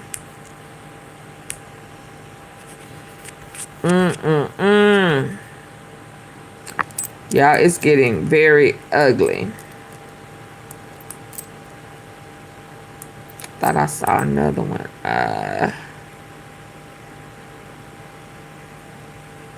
Yeah.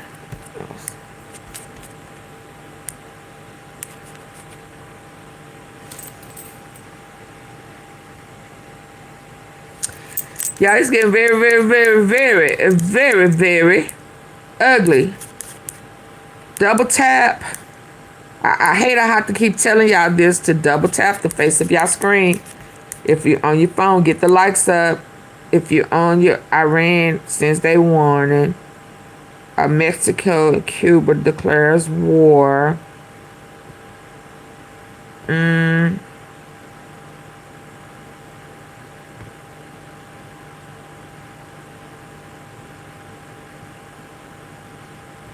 Yeah. Senate. Okay, let me go back up.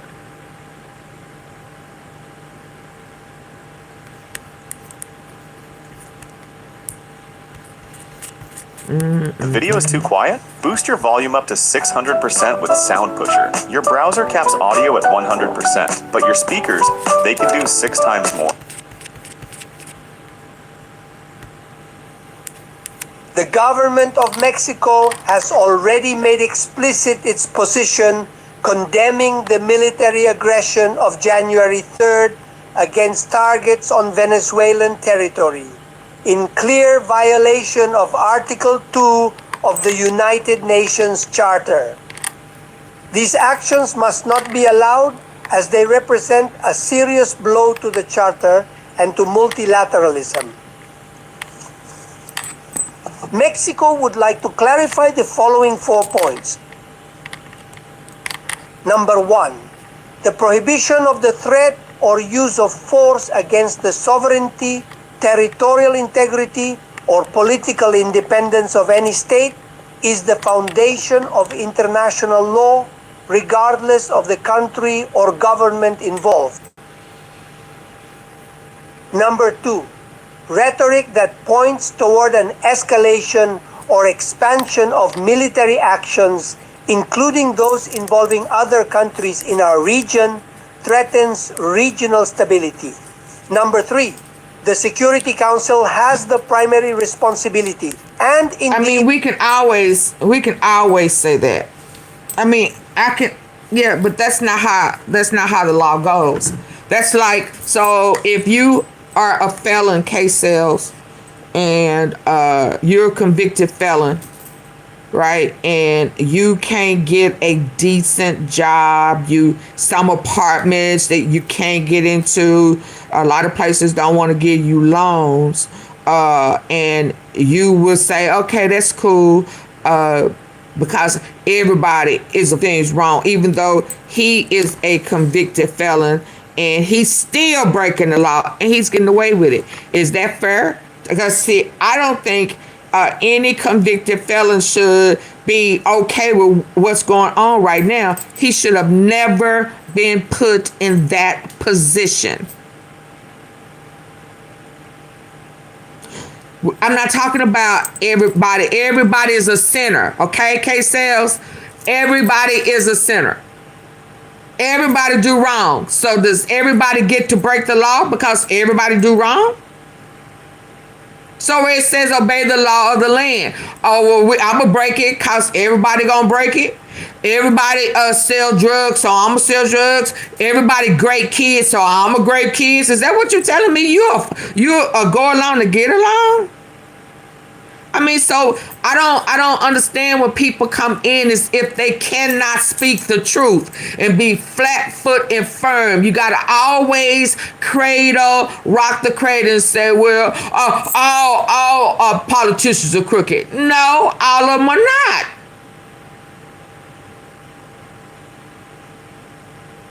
If they could have found something wrong with President Obama, they would have. They couldn't because he wasn't crooked. So now we can't say all of them are. You understand? But what if God put a person in place to represent that of righteousness? Are we going to ever acknowledge that? No. We going to always say, well, no, everybody crooked. Everybody. No, that's bullcrap. We got to have a renewing of the mind. And guess what? I expect for us to start speaking it, not because we perfect, not because anything other than we got to call it what it is. How dare you, as a criminal, go to someone else's country, bomb them, put our men in danger because you want to steal and take over and dictate. No. I don't care if 50 of them did it before. Right now, this is my first experience with it. And I'm going to call a spade a spade. I'm not going to give none of it a pass. And how dare you go to that man's country and say, oh, he's a dictator, oh, he's crooked, and so are you. So is it? Should they come to our country and grab him? Then we gonna say, oh no, they can't do that. They got that ain't the law. They have no. There's process. That's why he's moaning and bitching and having 10 hisses in a baby and bombing, rebombing, cause his properties are being seized. So now he is little Donnie boy. And his brother just put the mashed potatoes on his head, and he is mad and pouting because the judge just today told him, unless you can get a surety bond, we going to seize your properties. That's going to be devastating, but you should have thought about that. He don't get a pass. That's his problem. He been getting too many passes. And until he stands up as a president and take ownership of his felonies and his crimes, he is in the Epstein files, raping a child. It is blowing my mind that we are not being solid.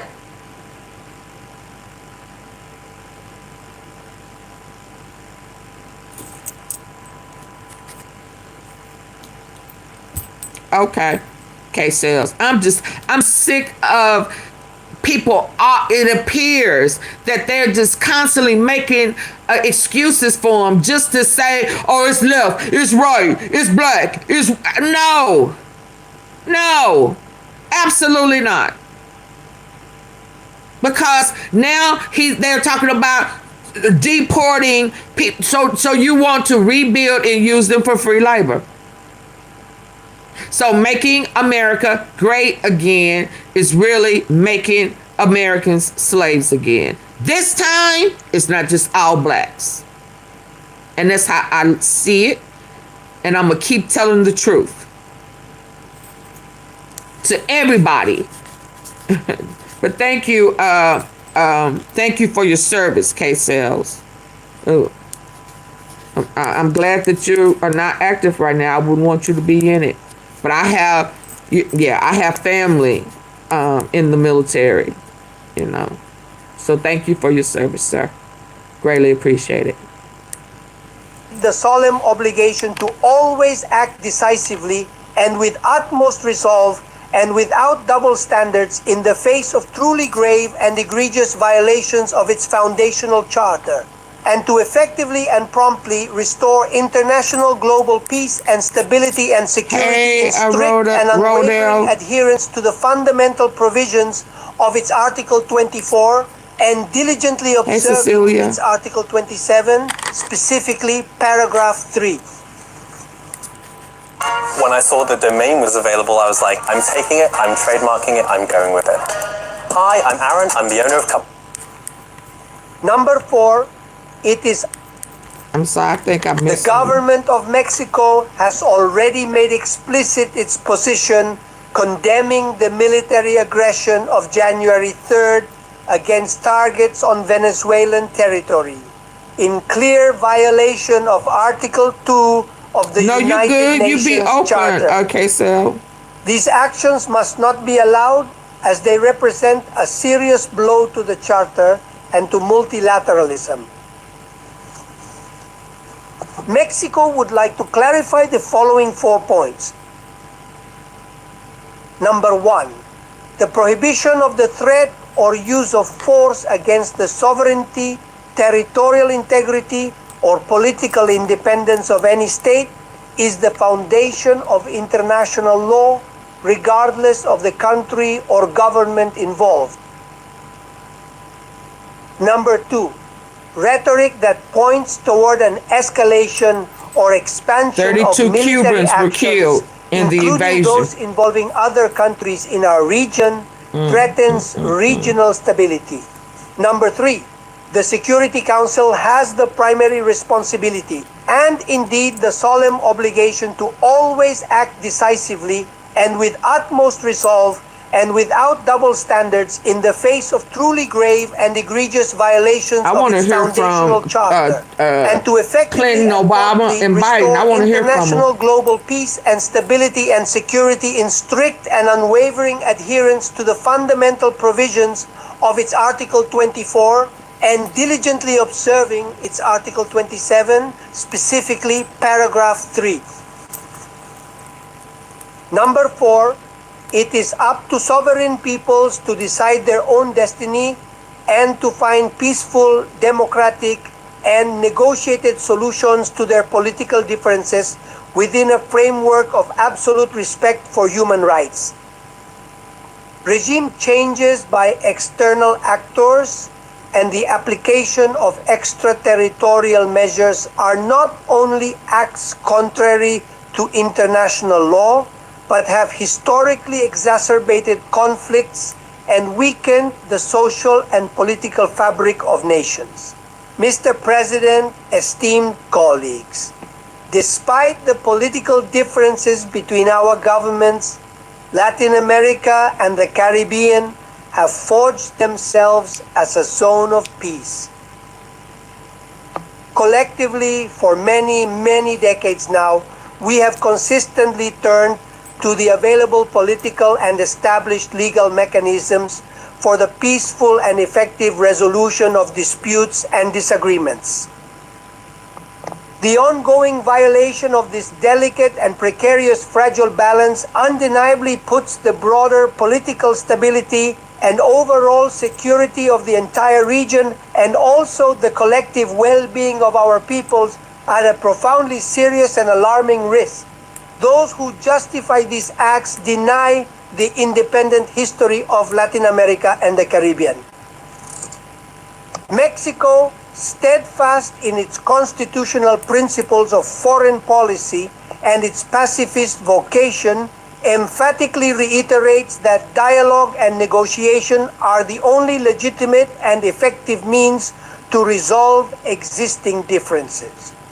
I reiterate the call of the President of Mexico for the UN to do more to resolve this and other conflicts, including through the efforts of its Secretary General. In light of the events of January 3rd, Mexico reaffirms its willingness to support any effort to facilitate dialogue, mediation, or accompaniment that promotes peace in the region. Finally, we cannot overlook the fact that this council session is only being held today, when what we are facing is a serious situation that endangers international peace and security. Thank you, Mr. President. Okay, well, let this pay attention. Hold on, before I move to Candace, let me watch this, y'all. I just wasn't expecting all of this. You know, I knew it was gonna be a little something. I didn't expect all of this. Let me stop this over here. Not at all. So please, I need for y'all to double tap the face of your phone if you're listening in that way. If you're on your computer, hit the thumbs up or the three dots at the top right corner of your device. But get the likes up.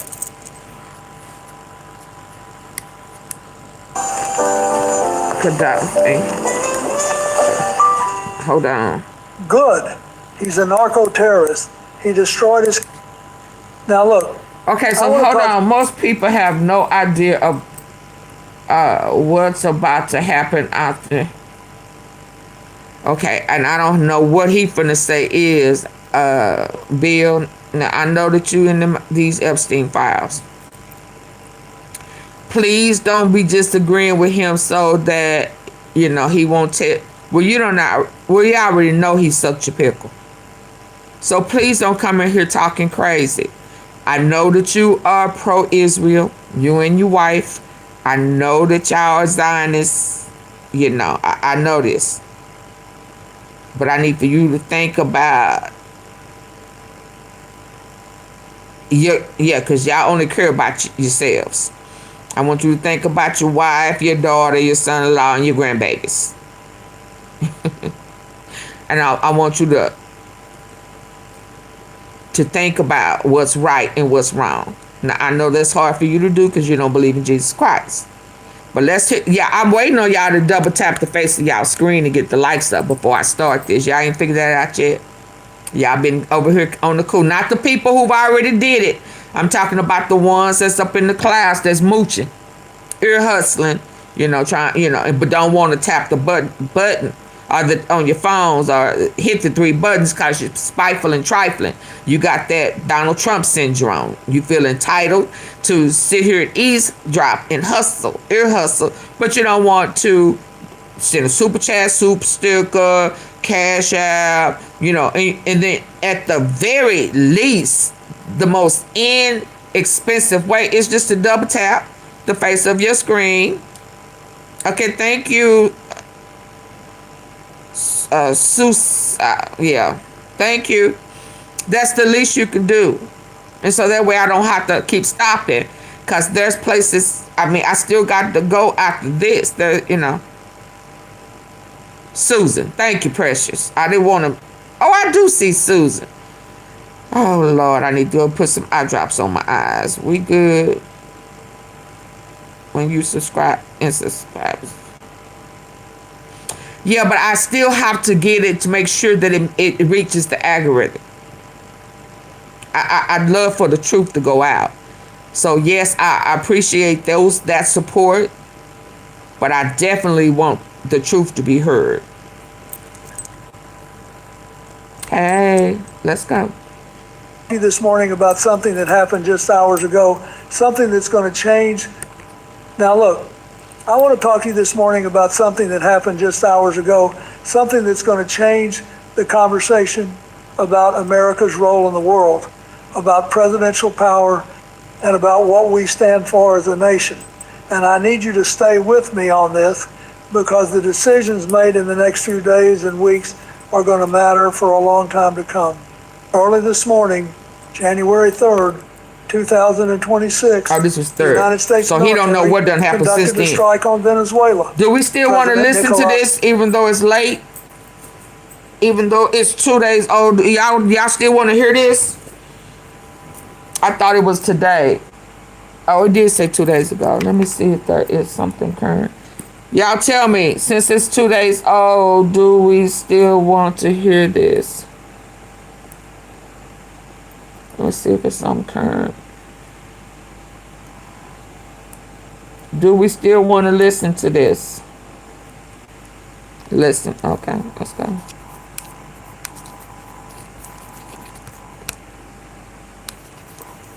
Oh, that's... Maduro and his wife were captured, removed from their country, and are now being transported to New York to face criminal charges. Now, you might be looking at Denise. that image, Maduro in custody, flanked by DEA agents, and thinking, well, good. He's a narco-terrorist. He destroyed his country. He His deserves to face justice. And you know what? Part of me understands that reaction. I really do. But here's the thing we've got to wrestle with together. This isn't just about one authoritarian leader dictate another one until you have dry lips to start to steal a land and oil even more offensive. and then try to run it. Mike Campbell here, Patriot doing a Software's piss poor founder. job My here. first successful startup was in the basement of a Lowest factory. numbers But are prior rated to that, ever. finally Hey, facing Mrs. Khan. consequences. This is about how we deliver those consequences. It's about the precedent we're setting.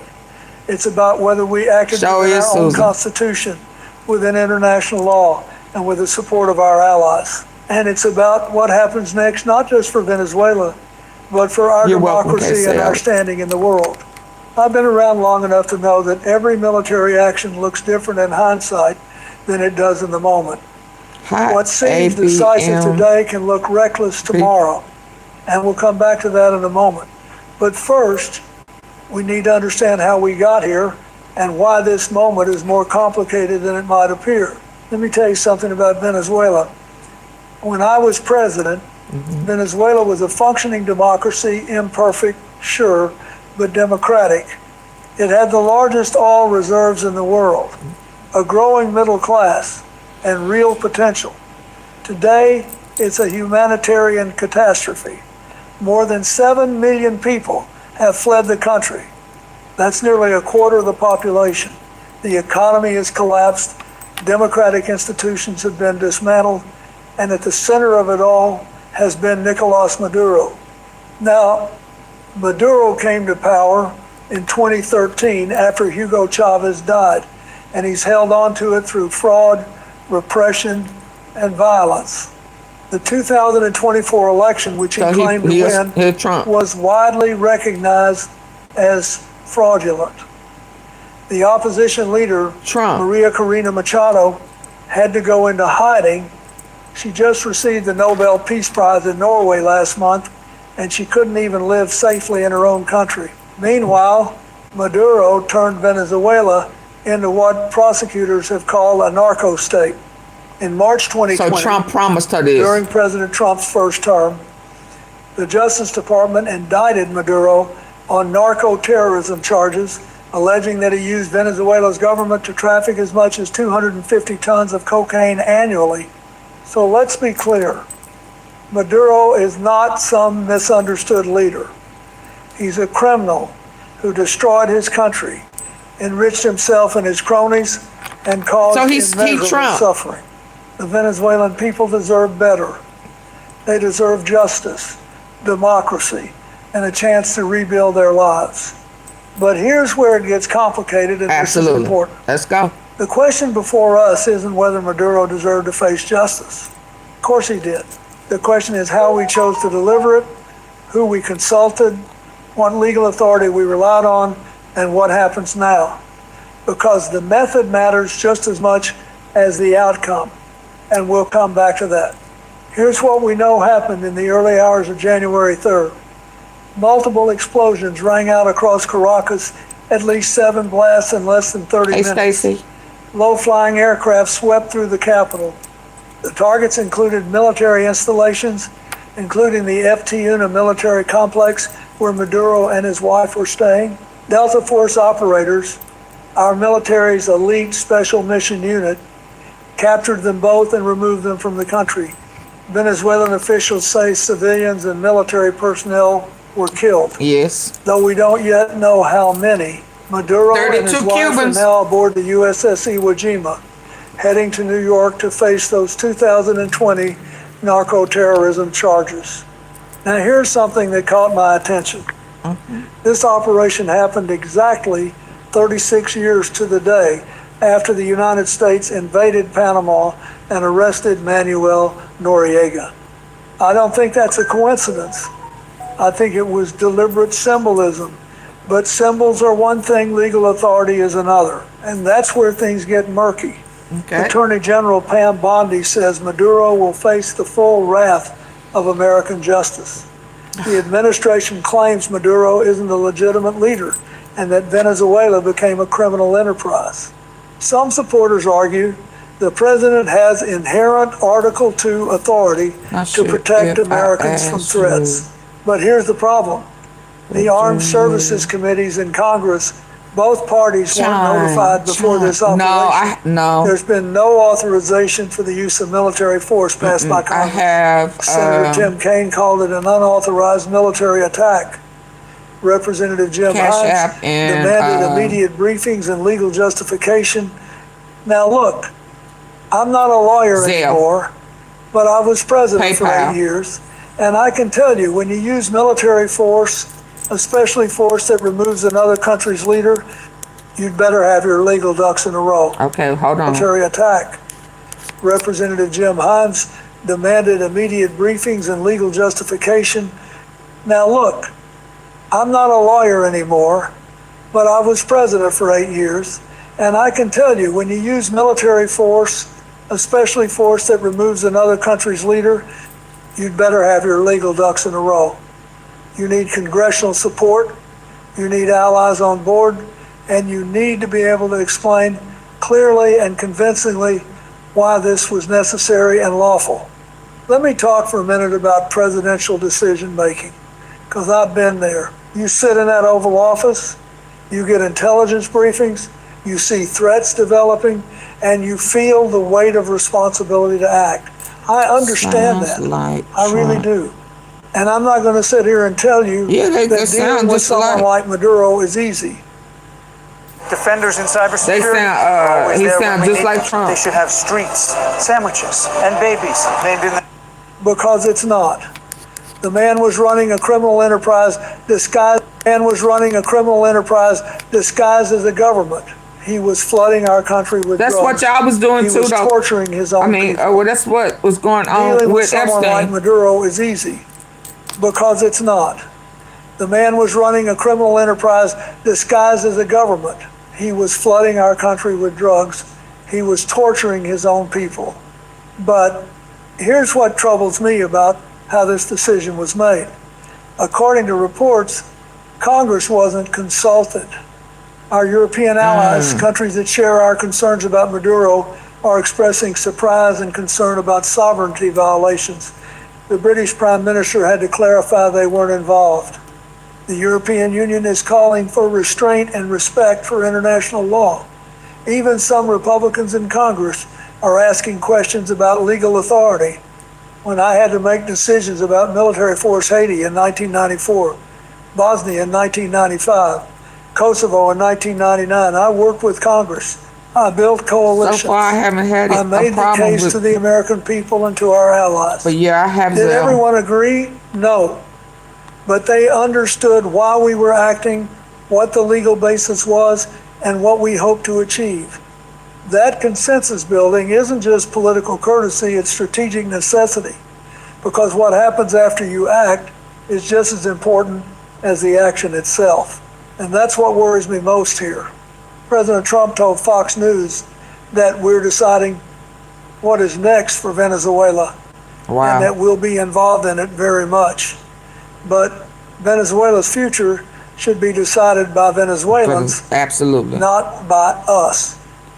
We can support democratic transitions. We can provide humanity next for Venezuela, and that we'll be involved in it very much. But Venezuela's future should be decided by Venezuelans, not by us. We can support democratic transitions. We can provide humanitarian aid. We can work with regional partners. But we can't impose a government from Washington. History teaches us that doesn't work. I understand the impulse to act decisively against a criminal like Maduro. But governing isn't about impulse. It's about thinking 3, 4, 5 steps ahead. Now, here's where we need to have an honest conversation about what this operation means for our institutions both at home and internationally. And this is where I get genuinely concerned, because the precedents we set today are going to be used to justify actions tomorrow that we might not like. First, let's talk about our own democracy. The Constitution gives Congress, not the President alone, the power to declare war and authorize military force. Now, presidents have some inherent authority to protect Americans and respond to imminent threats. I use that authority. Every president does. But when you conduct a full-scale military operation to remove another country's leader without congressional notification, without debate, without authorization, you're stretching that authority to its breaking point. Senator Tim Kaine said, "This represents a sickening return to a day when the United States asserted the right to dominate the internal political affairs of all nations in the Western Hemisphere." Those are strong words, but they reflect a real concern about constitutional separation of powers. When we bypass Congress, when we act alone, when we set aside the democratic process, even for what we believe are good reasons, we weaken the very institutions that make us strong. We set a precedent that the next president can use, and the one after that. And we can't just support executive power when our side holds office and oppose it when the other side does. That's not principle, that's partisanship. Now, let's talk about international law. The United Nations Charter, which we helped write, protects national sovereignty. Countries can't just invade other countries and remove their leaders, even bad leaders, without authorization from the Security Council or in self-defense. Yes, the United States doesn't recognize the International Criminal Court's jurisdiction, but most of our allies do. Hold on, United States unilaterally what? Like this, which we help write, protects national sovereignty. Countries can't just invade other countries and remove their leaders, even bad leaders, without authorization from the Security Council or in self-defense. Yes, the United States doesn't recognize the International Criminal Court's jurisdiction, but most of our allies do. And when we act unilaterally like this, we make it harder to hold other countries accountable when they violate sovereignty. Russia condemned this operation, and you can bet they'll cite it the next time we criticize their actions. Same with China. Let me tell you what keeps me up at night about this situation. It's what happens next in our own hemisphere. Because Venezuela doesn't exist in isolation. That is it definitely sits in the heart of South his America, voice. bordered by Colombia, Listen to the message, Brazil, Ricky. and Guyana. Listen to the message. With Caribbean neighbors just miles away. And what we've if just you listen done to Trump and his has foolishness, created we're going to shock. listen right What here. keeps me up at night about this situation. It's what happens next in our own hemisphere. It's solid. Because Venezuela doesn't exist in isolation. Now kill me with that. It sits in the heart of South America, bordered by Colombia, Brazil, and Guyana, with Caribbean neighbors just miles away. And what we've just done has created shockwaves that are going to ripple across the entire region. Colombia has already sent troops to its border, anticipating a flood of refugees. Think about that for a moment. Venezuela already has 7 million people who fled the country, the largest refugee crisis in the Western Hemisphere. Now you've got military strikes, political uncertainty, potential civil conflict, and nobody knows who's actually in charge. How many more millions might flee? Where will they go? And who's going to help them? Now look at how Latin America is responding, because this tells you everything about the strategic cost of acting unilaterally. Argentina's President Milei, a right-wing ally of Trump, celebrated the operation, but Brazil's President Lula condemned it and warned about the consequences of American intervention in the region. That's Brazil, the biggest country in South America, a country we need as a partner. Mexico hasn't said much, but they remember They their own have history since with then. American military intervention. China's already, Cuba yeah, called this it a was, criminal attack. yes, Louis, And before can you see came what's- in, we know that this was done on the 3rd, and we voted on the coup. If we wanted to go ahead and listen to his perspective. So we know that since then, other countries have chimed in. Okay. He's just educating us on how he's out of order, why some of the supporters of DT thinks that he has the rights. He's letting you know, as a former president, as when he was in office.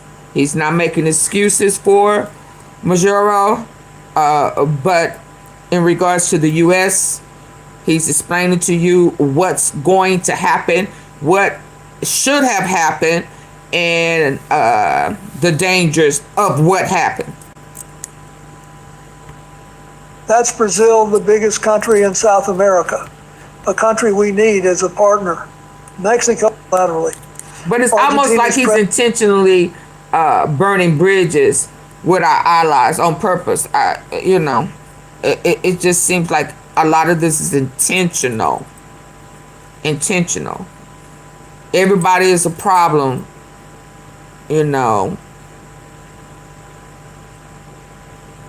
except pro-Israel. I'm just going to be honest. President Milei, a right-wing ally of Trump, celebrated the operation, but Brazil's President Lula condemned it and warned about the consequences of American intervention in the region. That's Brazil, the biggest country in South America, a country we need as a partner. Mexico hasn't said much, but they remember their own history with American military intervention. Cuba called it a criminal attack, and you can see what's happening. Latin America is dividing along ideological lines, and that division weakens our influence across the board. Here's what I learned in 8 years as president. Democracy can't be imposed from outside. It has to come from within. We learned that in Haiti in 1994. We learned it in the Balkans. You can create conditions for democratic change. You can support reformers. You can provide aid and technical assistance. But you can't just remove a dictator and expect democracy to bloom automatically. It doesn't work that way. Who's running Venezuela right now? By law, it should be Vice President Delcy Rodriguez, but we don't recognize her legitimacy either. So let's talk about what might actually happen now, because this is where theory meets reality. I see 3 possible scenarios, and I want to walk you through each one, honestly. The good, the bad, and the uncertain. Scenario 1 is a managed transition with international support. In this version, the Venezuelan opposition, led by people like Maria Corina Machado, who just won the Nobel Peace Prize, works with elements of the Venezuelan military and civil society to establish an interim government. The United States, working with the Organization of American States, Brazil, Colombia, and other regional partners, supports free and fair elections. We provide humanitarian aid, help rebuild institutions, and then step back and let Venezuelans govern themselves. This is the best case scenario. It's what we should hope for. But hope isn't a strategy. And this scenario requires something we haven't shown much of yet: restraint and genuine partnership with regional allies. Scenario 2 is a power vacuum and internal conflict. Maduro's gone, but there's no clear successor that all factions accept the military fragments. Different generals compete for control. Drug cartels, which have been deeply embedded in Venezuela's power structure, expand their operations. Armed groups clash. The humanitarian crisis deepens exponentially. Millions more people flee to Colombia, Brazil, Ecuador, Peru, and the United States either commits to a long-term occupation, which nobody wants and we're not prepared for, or we watch from the sidelines as the situation deteriorates. This is what happens when you don't have a plan for the day after. And right now, I'm not seeing evidence of that plan. Scenario 3 is authoritarian continuity with new faces. Elements of Maduro's regime consolidate power. Maybe it's Vice President Rodriguez, maybe it's military leaders, but they maintain authoritarian control. They get support from Cuba, Russia, maybe China. They frame this operation as an illegal American invasion, which strengthens anti-American sentiment for a generation. And here's the kicker: removing one authoritarian doesn't guarantee democracy. Let me bring this home, because I want to talk about who we are as Americans and what we stand for in the world. This isn't abstract philosophy. This is about the kind of country we want to be and the kind of world we want to live in. Look, I'm not going to stand here and defend Nicolas Maduro. The man is a criminal. He turned a once prosperous country into a failed state. He trafficked drugs. He tortured dissidents. He stole elections. The Venezuelan people have suffered enormously under his rule, and they deserve justice. Nobody disputes that. But here's what I learned in 8 years in the Oval Office. How we achieve our goals matters just as much as the goals themselves. The methods we use, the precedents we set, the partners we consult, these things define us. They determine whether we're acting as a democratic leader in a community of nations or as a unilateral superpower that does whatever it wants, whenever it wants. America has a long and complicated history in Latin America. We've intervened many times. Some of those interventions were justified, some weren't, and almost all of them left lingering resentment. People in that region remember. They remember when we treated their countries as our backyard, when we installed leaders we liked and removed ones we didn't, when we prioritized our interests over their sovereignty, and every time we act unilaterally, every time we bypass international norms, we reinforce that narrative. True leadership means working with others, not imposing our will on them. It means respecting sovereignty, even when we disagree with how other countries are governed. It means supporting democratic movements from below, not engineering regime change from above. And it means being transparent with our own people about what we're doing and why. Congress and the American people deserve a full accounting of what happened on January 3rd. What was the legal authority? What were the alternatives considered? What's the plan for Venezuela's future? Who did we consult? What will this cost in lives, in money, in international standing? Oh, what y'all think about that?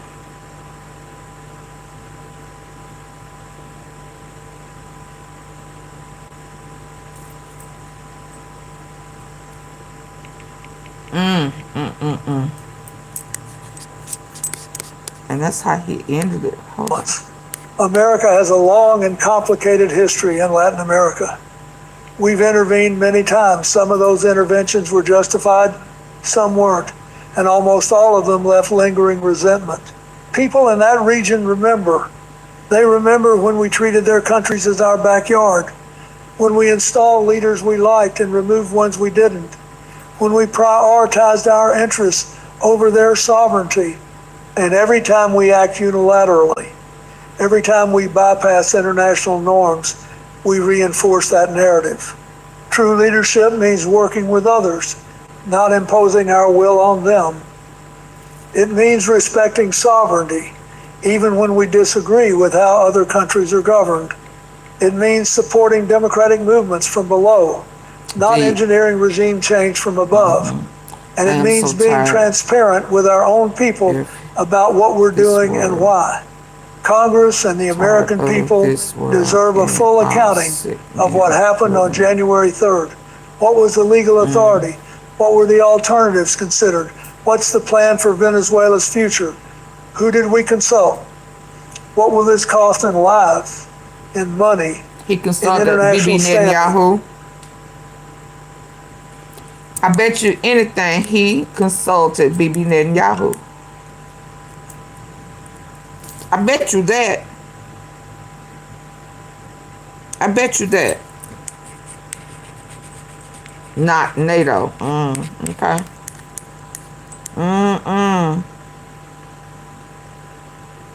How you gonna call for actions against other countries? Y'all, this is way too deep. Hold on. I know I keep saying this is the last one. I promise.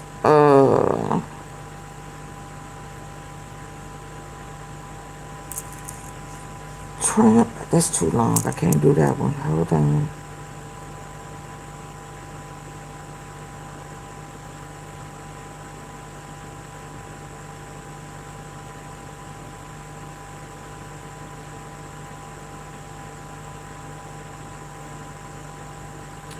Trump is being repressed. I don't know what that. I'm gonna have to watch that myself. Okay, this is it. Then I'm going to the Candace. United States and whether you. Okay, this is the last one. Then I'm gonna head to Candace. But I need for y'all to double tap the face of y'all screen and get the likes up, please. Why are you involving Israel in this shit? Cause that's all he talk about. It's been pro-Israel. That's who he give. I mean, that's the only one of the only people he look up to and console. That's why Blanche. He eats out of Bibi Netanyahu's ass. What do you mean? Yeah, Israel is in a part of the cabinet, part of the presidency. Hell, he damn near lives in the White House. Please don't do this. Everybody has been respectful, and everybody else knows this. Now, if you don't know this, back out and go do your research.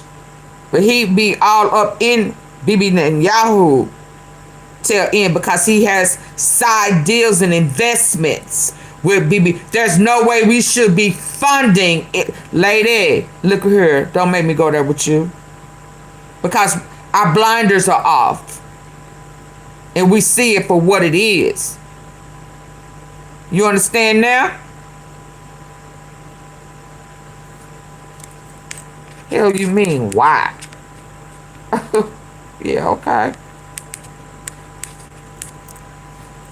Soon on Capitol Hill, CNN has learned that several top Trump administration officials will brief a select bipartisan group of lawmakers on Saturday's military operation in Venezuela.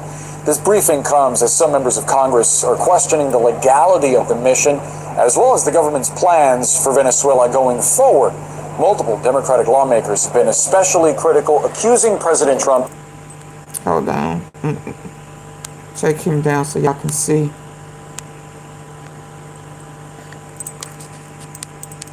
Of violating his constitutional legality of the mission, as well as the government's plans for Venezuela going forward. Multiple Democratic lawmakers have been especially critical, accusing President Trump of violating his constitutional responsibility to uphold the law and protect democratic norms. Let's discuss with Democratic Congressman Ted Lieu of California. He is a member of the House Foreign Affairs Committee and a U.S. Air Force veteran where he served in the JAG Corps. Congressman, thank you so much for being with us. I want to start on the broader strategy here for the United States and whether you think that the U.S. is today better positioned with Nicolás Maduro out of power and Chinese and Russian influence in the Western Hemisphere potentially weakening. Well, if you want to talk about the broader context, let's just first say that we know that healthcare costs are skyrocketing, food prices are increasing, and electricity rates are surging. And what is Trump focused on? He's focused on, in his words, quote, running the country of Venezuela. That is insane. And the American people want the president to focus on what's happening in our country, not doing the bidding of oil companies. And in terms of, does this make America stronger? Well, we just put in Maduro's vice president, Delcy Rodriguez. She is now in charge of the country. It's the same Maduro regime. I'm not sure this changes very much. I do want to ask you about that. I also wonder whether you think that this move potentially emboldens or validates China's ambitions in Taiwan or Russia's... America stronger? Well, we just put in Maduro's, his words, quote, running the country of Venezuela. That is insane. And the American people want the president to focus on what's happening in our country, not doing the bidding of oil companies. And in terms of, does this make America stronger? Well, we just put in Maduro's vice president, Delcy Rodriguez. She is now in charge of the country. It's the same Maduro regime. I'm not sure this changes very much. I do want to ask you Okay, Bob Blanche. I also wonder whether go do your own research. I'm not telling you shit. Go do your own research. Or validates if you don't know, in listen, Taiwan. If you don't know, then do your own research. That is not my responsibility. Okay? I'm not going back and forth with anyone about it. I said what I said. That's my opinion, and I'm sticking to it. And again, I'm not going back and forth with anybody about it. Not today. Okay. Bidding of oil companies. And in terms of, does this make America stronger? Well, we just bidding put in on oil Maduro's companies. No, he has his own oil company. And what is y'all Trump do know they say that there's a Trump oil. Hey, Mr. Way. Hello. There's a Trump oil. That I've been seeing that. He's ready to move in Trump oil.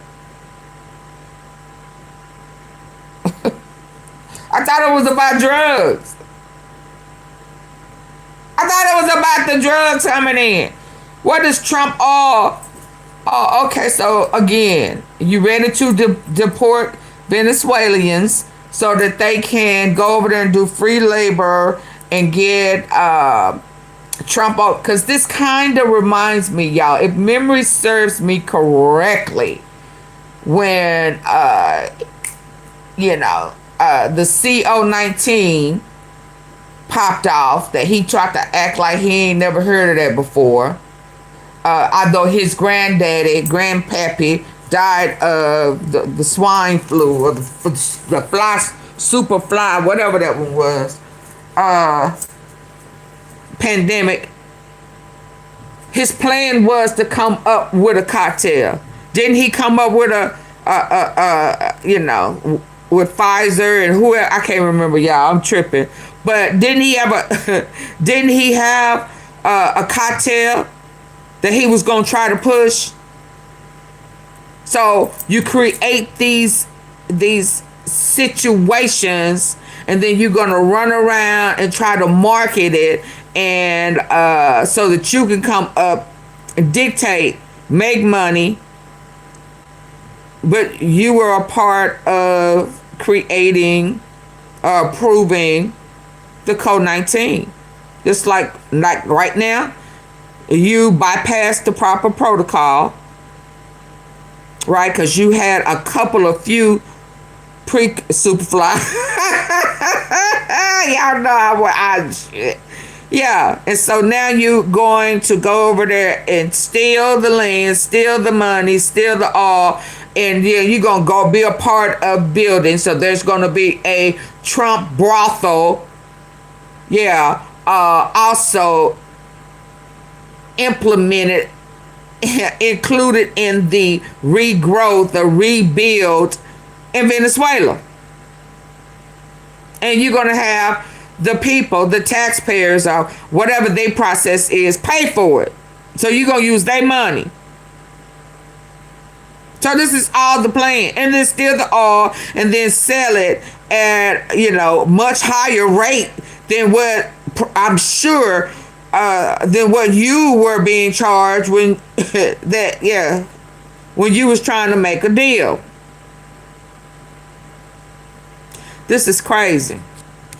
Yeah, he had a cocktail that he was included. So then he was going to enter into the pharmaceutical and require people to, if it would have got approved, would have probably required people to take the Trump cocktail. Man, this man is crazy. Everything he do fails, and he never uses his money because he don't have none.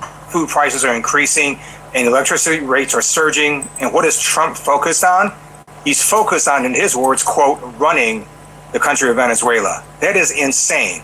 And the American people want the president to focus on what's happening in our country, not doing the oil companies. And in terms of, does this make America stronger? Well, we just put in Maduro's vice president, Delcy Rodriguez. She is now in charge of the country. It's the same Maduro regime. You know it. I'm not sure this changes very much. I do want to ask you about that. I also wonder whether you think that this move potentially emboldens or validates China's ambitions in Taiwan or Russia's claims about Ukraine, given that the justification from the administration is that this is the Western Hemisphere, this is happening in our backyard, and those adversaries should be out of the picture. Certainly, this illegal action by the president does also take away the moral argument that the United States had against China and Russia with respect to their aggressive actions towards other places and other countries. And it also weakens America if we were to view the world in terms of just hemispheres. The world is completely interconnected.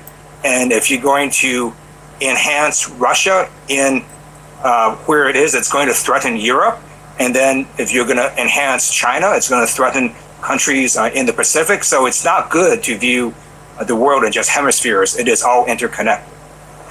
Congressman, you mentioned that this was an illegal act by President Trump. What about claims from the administration that Maduro is not a legitimate ruler, that he's not the real head of state because he lost the last election, and that under the eyes of U.S. law, he's simply a wanted drug trafficker, and this is a law enforcement effort?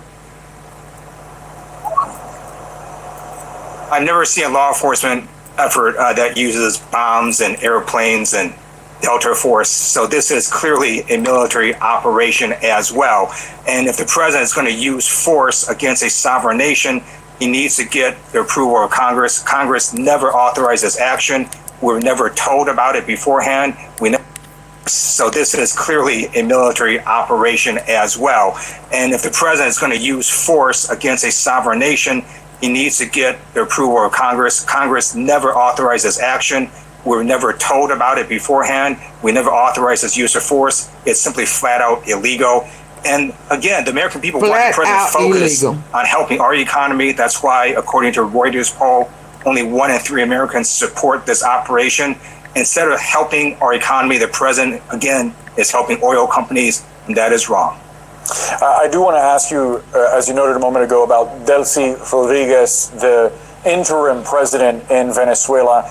A very interesting character, given that she is an avowed leftist, that she was handpicked by Maduro, that she came out saying that Venezuela will not be a colony or slaves to the United States. Yeah. Last night, she put out a statement saying that she would be open to some form of cooperation.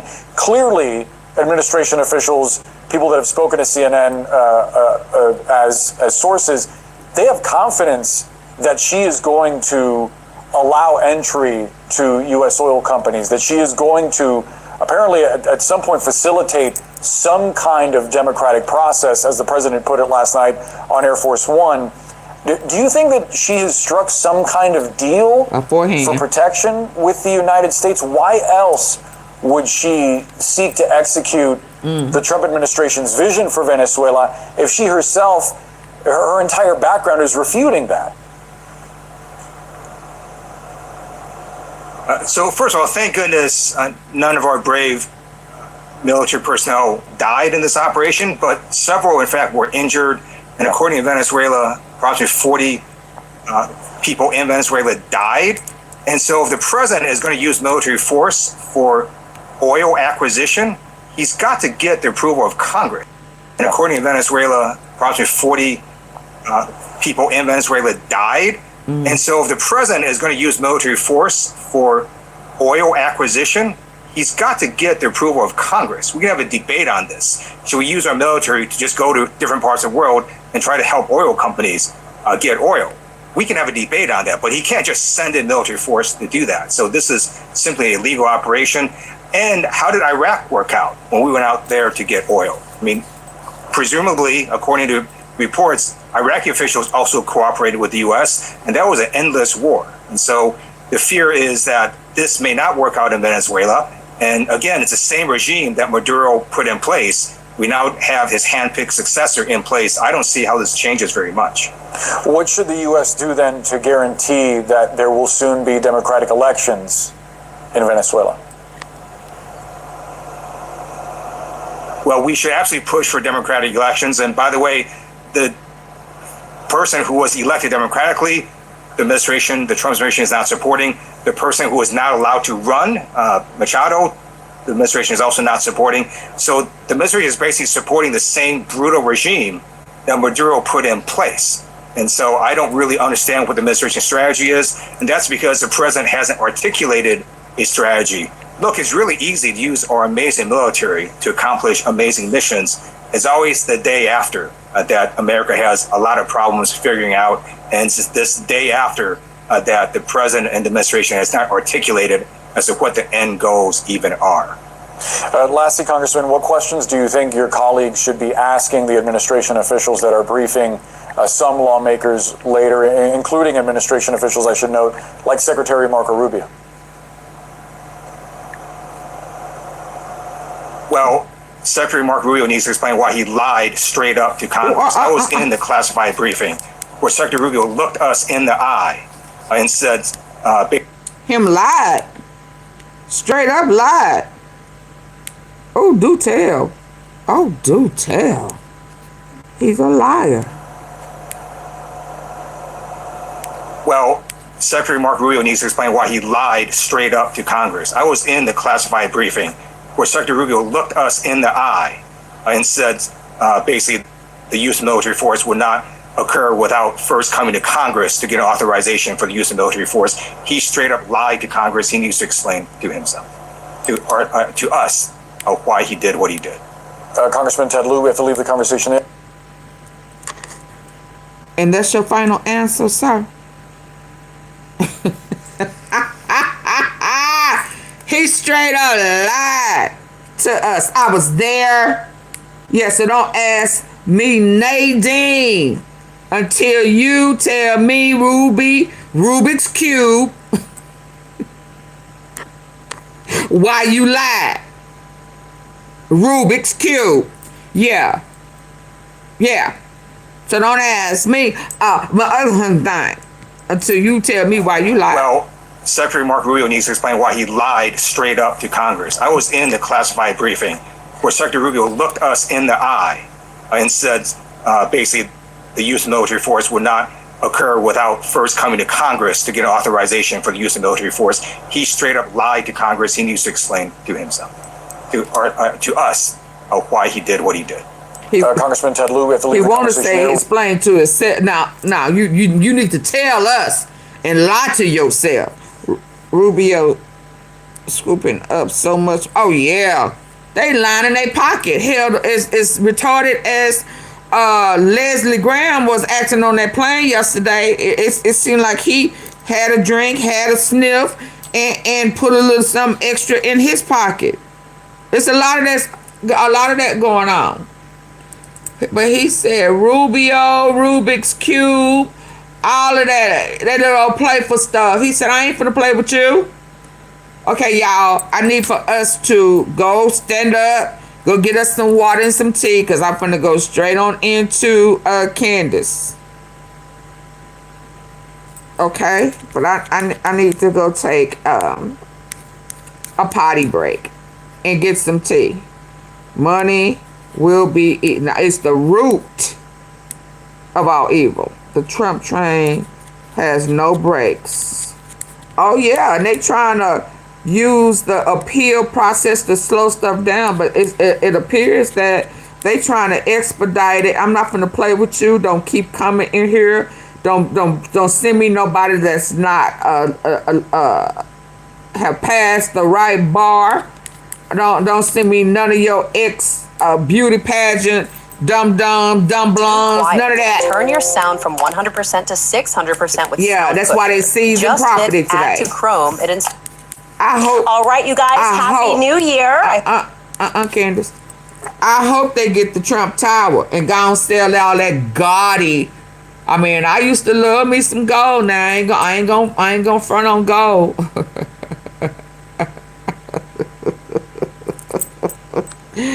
I used to have it on every finger and a whole bunch of bracelets on my arm. Now I ain't gonna front on gold. Got some in the back of my mouth. But that stuff he got is gaudy. I mean, gaudy. Okay, ladies and gentlemen, we're going to take a slight little... yes, dude, baby. Oh, wee. Every finger. I mean, every finger. Necklace by 8 or 9 on my neck. Lord, have mercy on me. Lord. The man did not stutter. Now he didn't stutter at all.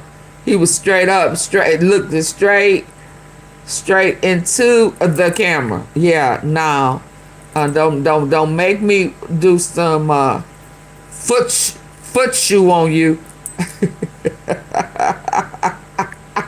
Foot shoe, yeah. That footwork. My foot fin too. That foot fin too. Yeah. Kick you straight up. Yeah. Fin too. Foot fin too. Hold on, y'all. Gonna take a break for a second. Give y'all opportunity to double tap the face of the screen. Yeah. And give me some tea, because I know it's gonna be hot. She been gone for 2 weeks. And she got some things she wants to say to us. Hold on. Okay, hold on. Double tap now. The likes I'm seeing right now need to be up. Double tap. Get the likes up. Or I'm gonna accidentally end the line and say, oops. Oops.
Okay. Y'all ready? Oh, okay. So I know what I'm gonna do. I hope you missed me because I definitely missed you. I have so much to say. It is the year 2026 and I am feeling sparkly and brand new. New show icon, new YouTube and Rumble banner. I'm even wearing a new shirt that I got for Christmas, which is why it truly pains me to report that our government is up to the same old Fed sloppy tricks. Speaking of which, many of you have already messaged me regarding the Daily Wire seemingly reactivating my old social media accounts and releasing an old promo, an old trailer rather, from when I used to work with them. It's very confusing, but I have the answer for why it happened. And no, of course, it did not happen because I said it could. It did not have my permission. I'm going to tell you what those guys are up to. I'm a little bit terrified. There's been a lot that has transpired over the last 2 weeks while we were off air. Things that I have wanted to respond to, so buckle up because it is going to be a long week and I suspect it might therefore also be a very long year. Welcome back to Candace.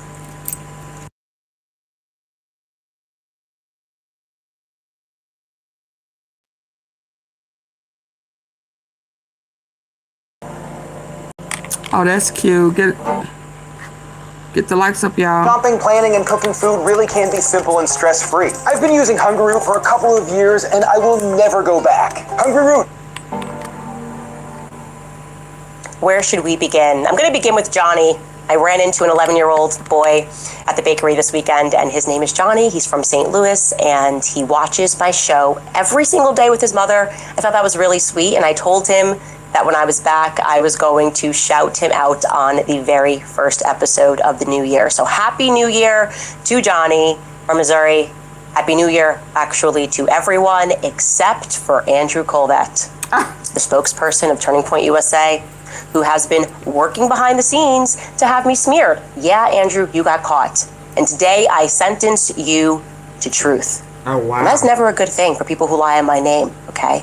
I always have things that I'm keeping, and I know some things about you that now the public is going to know.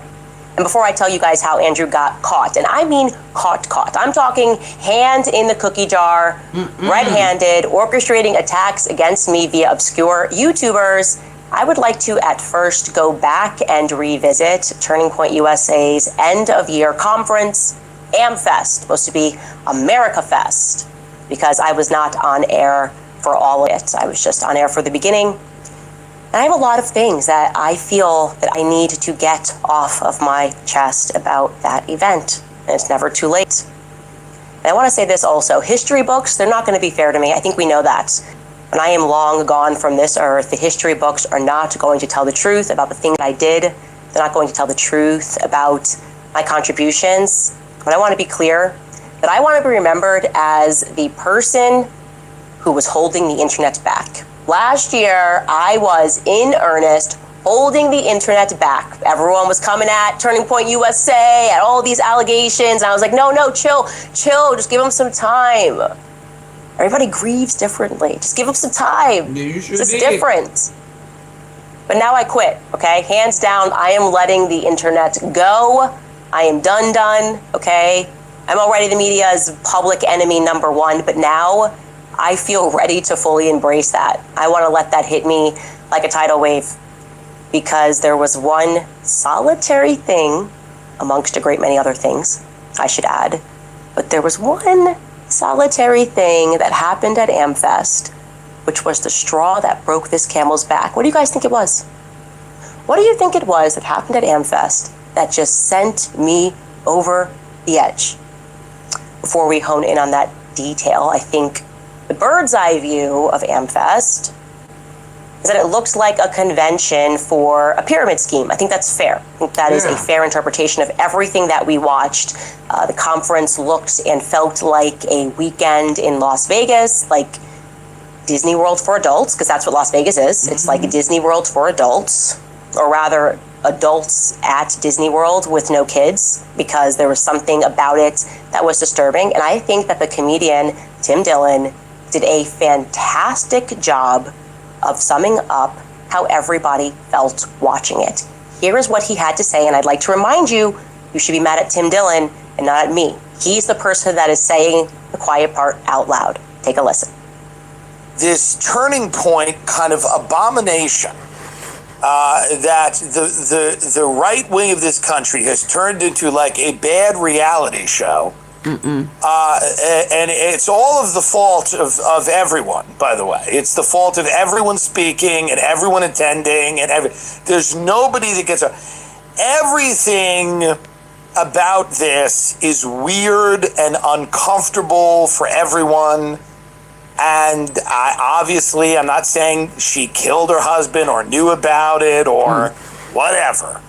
I'm saying the guy got shot 3 months ago, and she walks out to a pyrotechnic display, and then she goes, we're going to elect J.D. Vance. It's weird that that's where her head is at. It's difficult for many people to relate to. It's not relatable for people that talked about how Hollywood isn't relatable and Hollywood is out of touch. This looks a lot like Hollywood to most people.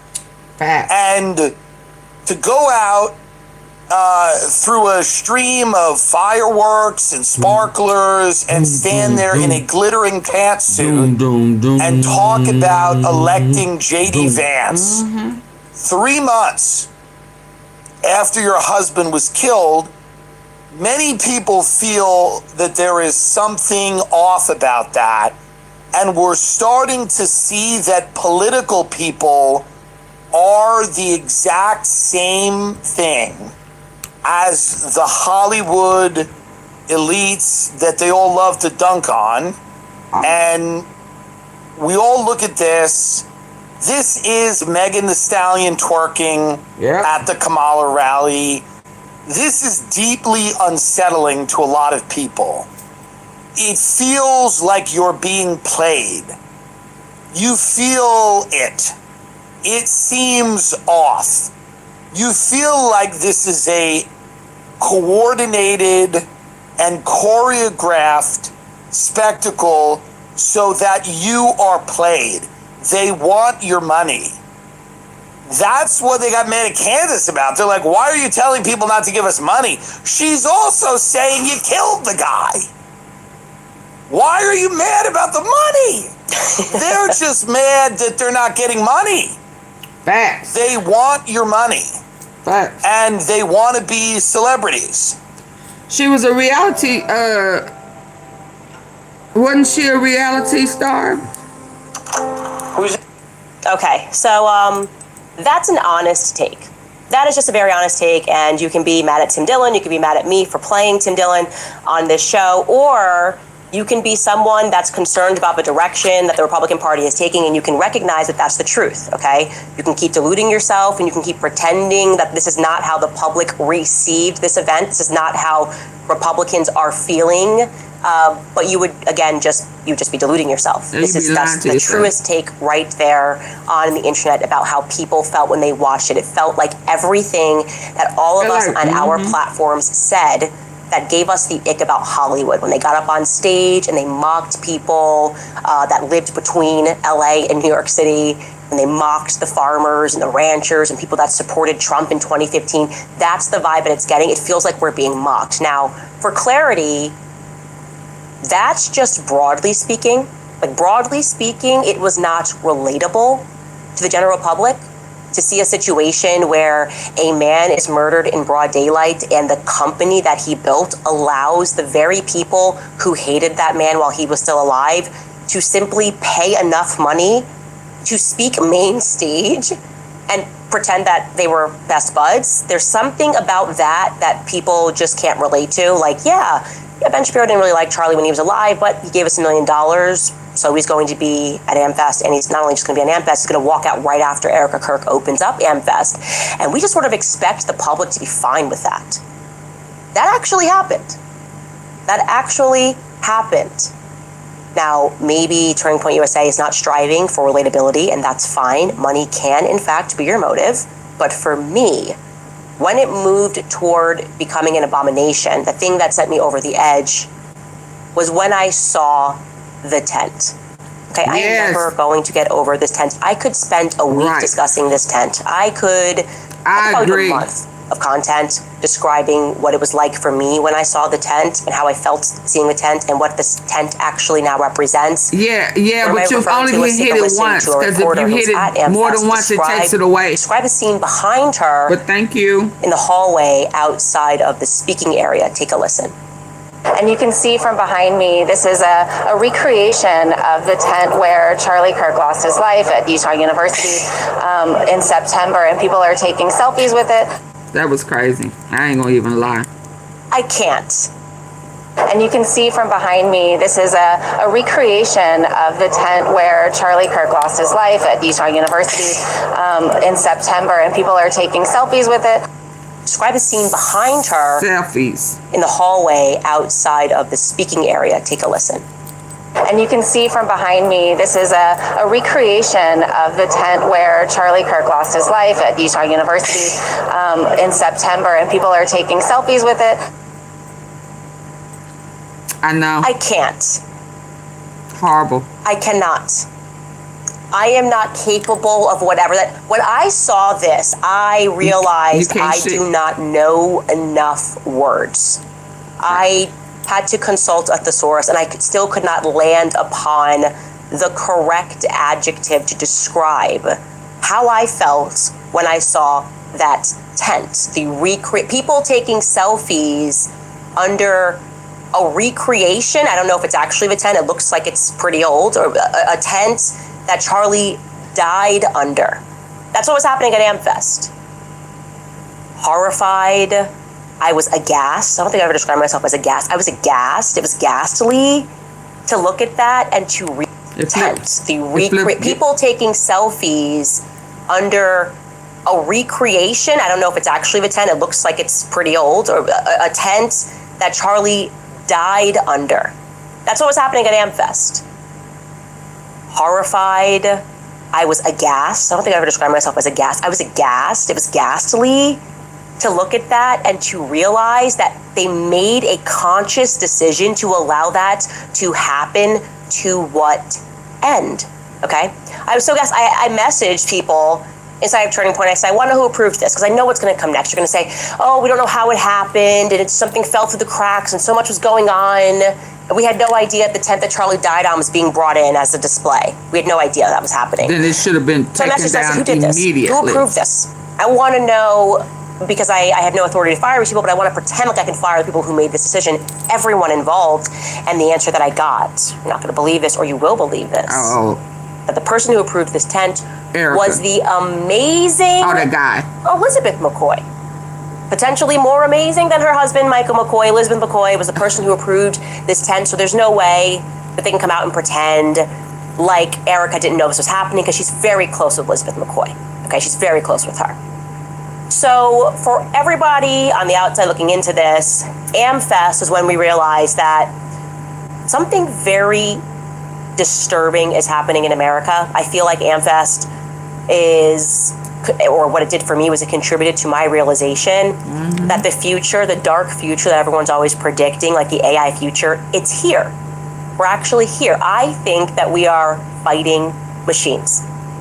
I think that these people are not humans, that they're sentinels that maybe look like humans. That's how I feel. I feel like it's the single solitary event that contributed to my realization that the future is happening right now. And the issue that a lot of these, the gap that's between us and the rest of them is essentially they don't know how to behave like humans. You know what I mean?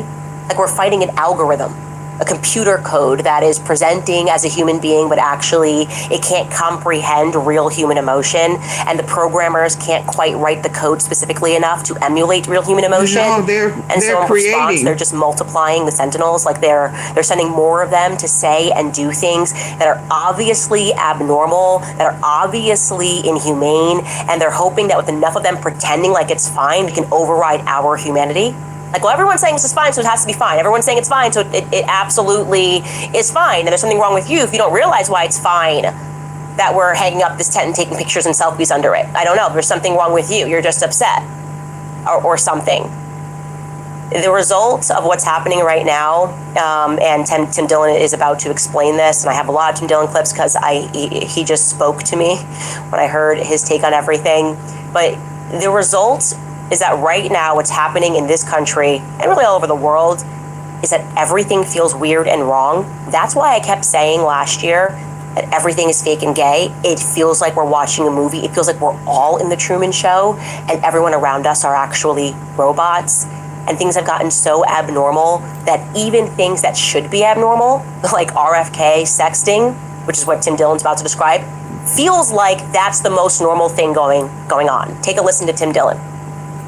What a profoundly dysfunctional society we have. There's nothing to look up to. There's no one to be excited about. Really, the least controversial member of this administration is RFK Jr. Can you imagine? He's the least scandal-prone member of the administration. And every 3 days, there's another text leaking from him where he's like, open your mouth. I want to put my seed in you. And that's somehow the best part of this whole thing. His sex are nowhere near as, scandalous as like Kash Patel, the FBI director, is sitting there updating you on his girlfriend's country music tour. It's hell. It's absolutely hell.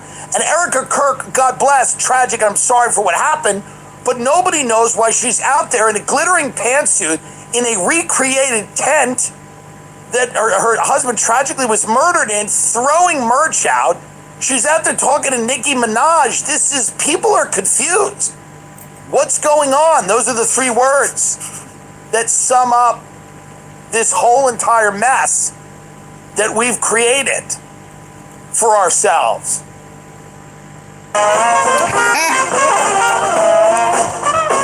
Yo! Did you experience inappropriate behavior from a bishop, church leader, or Lord. member at any LDS church when you were younger? He's right. What is going on sums up how we all feel right now. And I also would like to mention here another confusing parts that we kind of didn't discuss enough. Another confusing part of that Barry Weiss interview that we should discuss more.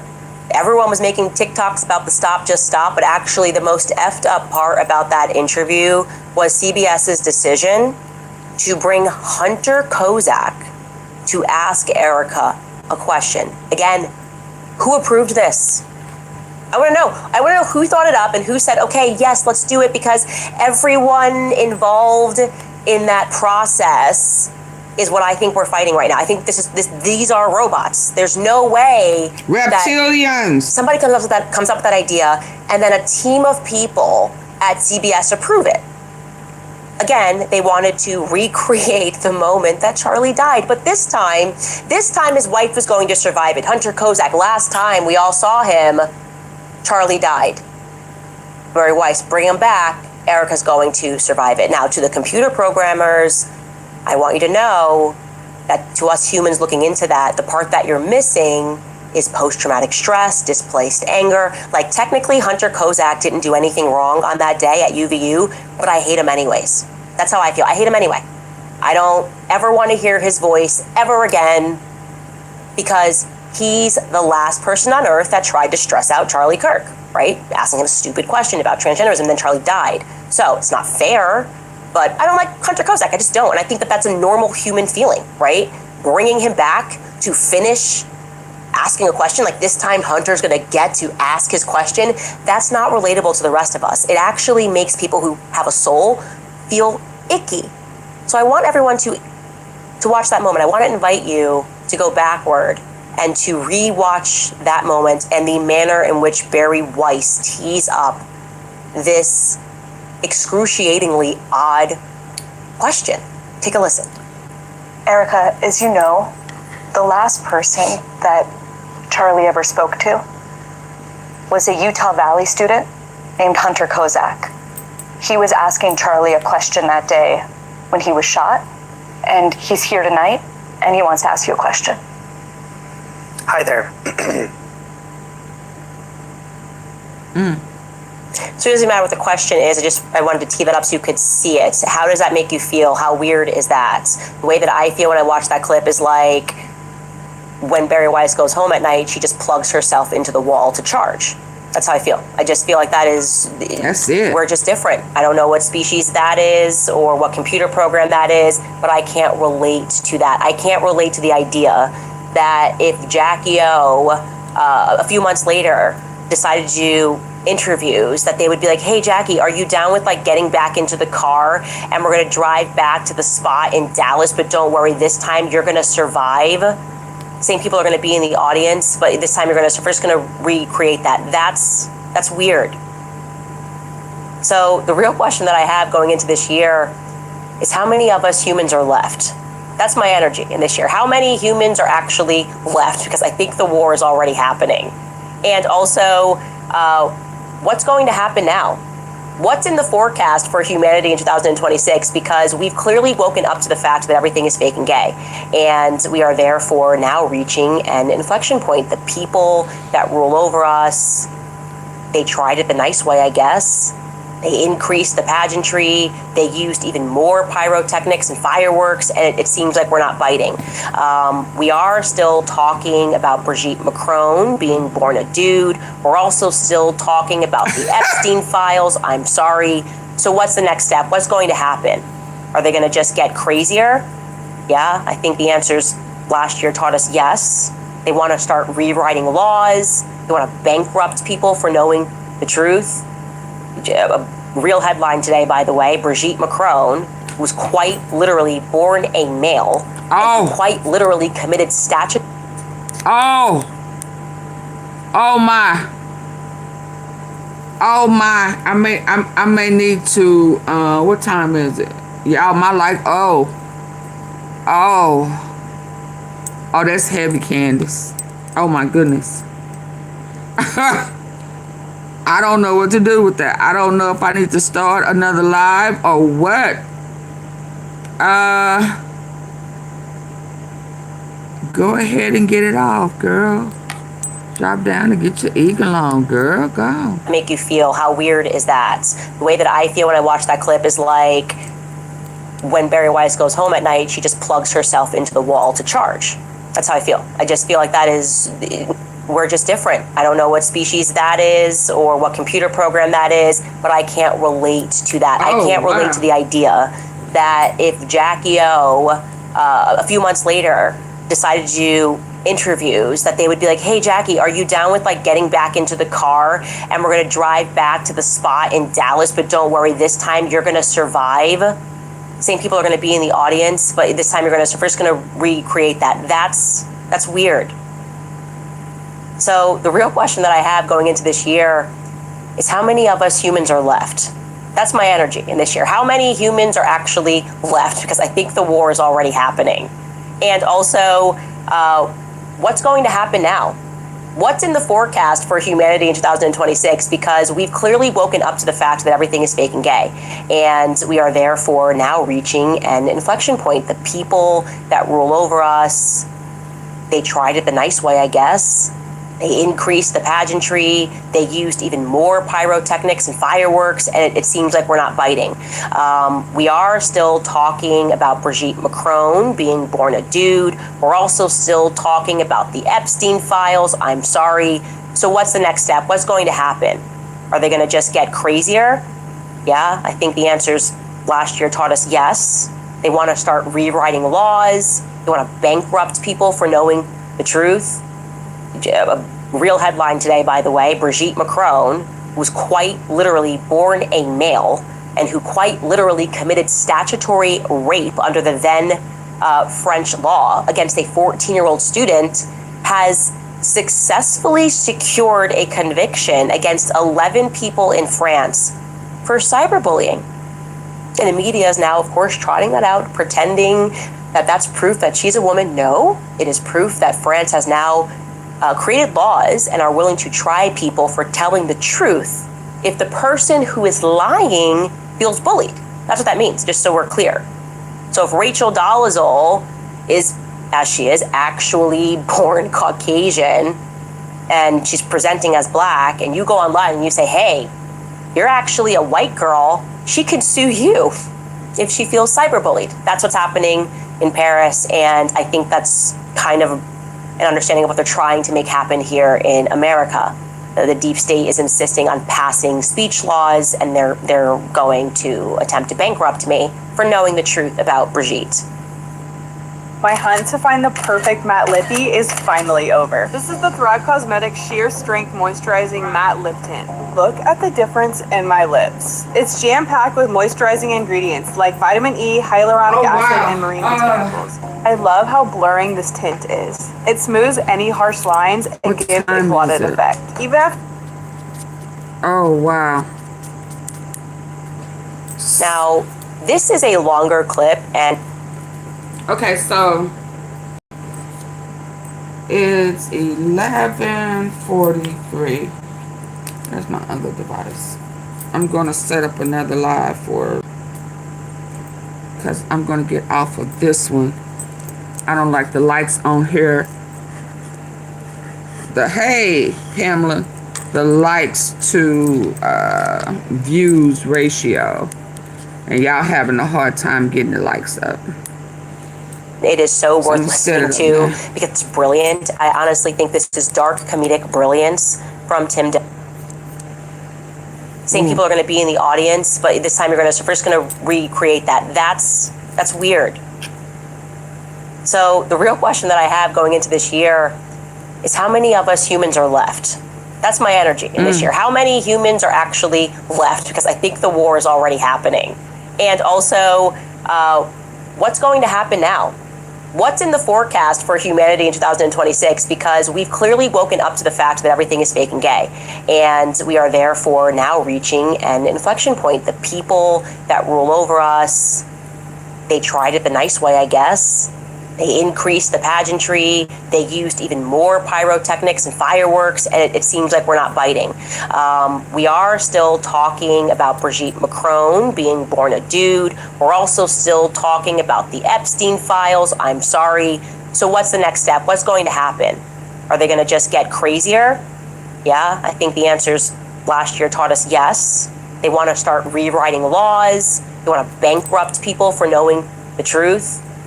A real headline today, by the way, Brigitte Macron, who was quite literally born a male and who quite literally committed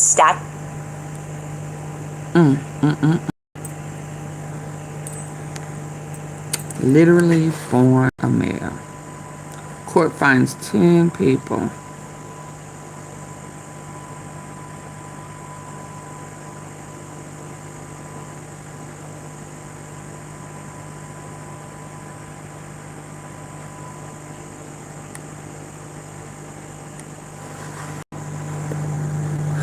statutory rape under the then French law against a 14-year-old student has successfully secured a conviction against 11 people in France for cyberbullying.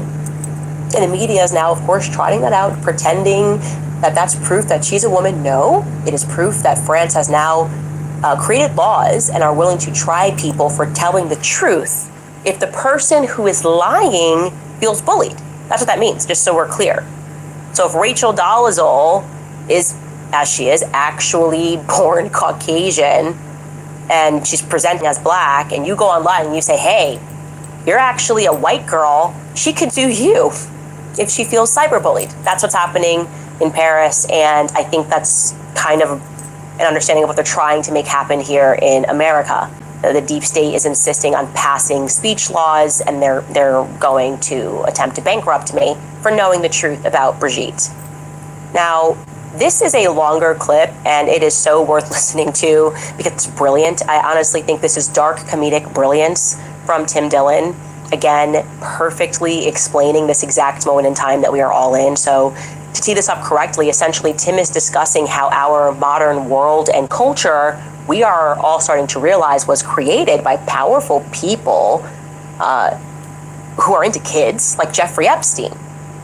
Right. And yet the media just wants us to move on and keep going. So take a listen to what he says here. He's just kind of recapping the moment that we are in right now. This was our culture. For a very long time, It was domination, evil, exploitation, bad, not good, but it was our culture. It was our culture, you know, and, you know, we're coming to terms with that. We're coming to terms with that, and it's a little bit of a pill to swallow, is it not? It's a little bit of a pill to swallow, huh? It's a little bit of a pill. It's a little bit of a pill. You ever get sick as a kid and your mom's like, you gotta take this one, and you're like, ugh. She's like, this one is everyone that rules over you is a satanic pedophile. You're like, oh no, not this one. It's a little bit of a pill to swallow, but that's where a lot of this comes from. This is the runoff. What you're seeing now is the runoff of people living to pretend that that isn't true.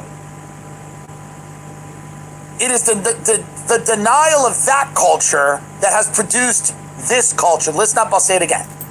I'll say it again. I should be paid more for this, frankly. I'll say it again. It is the denial of that culture that has manufactured this culture of nothingness.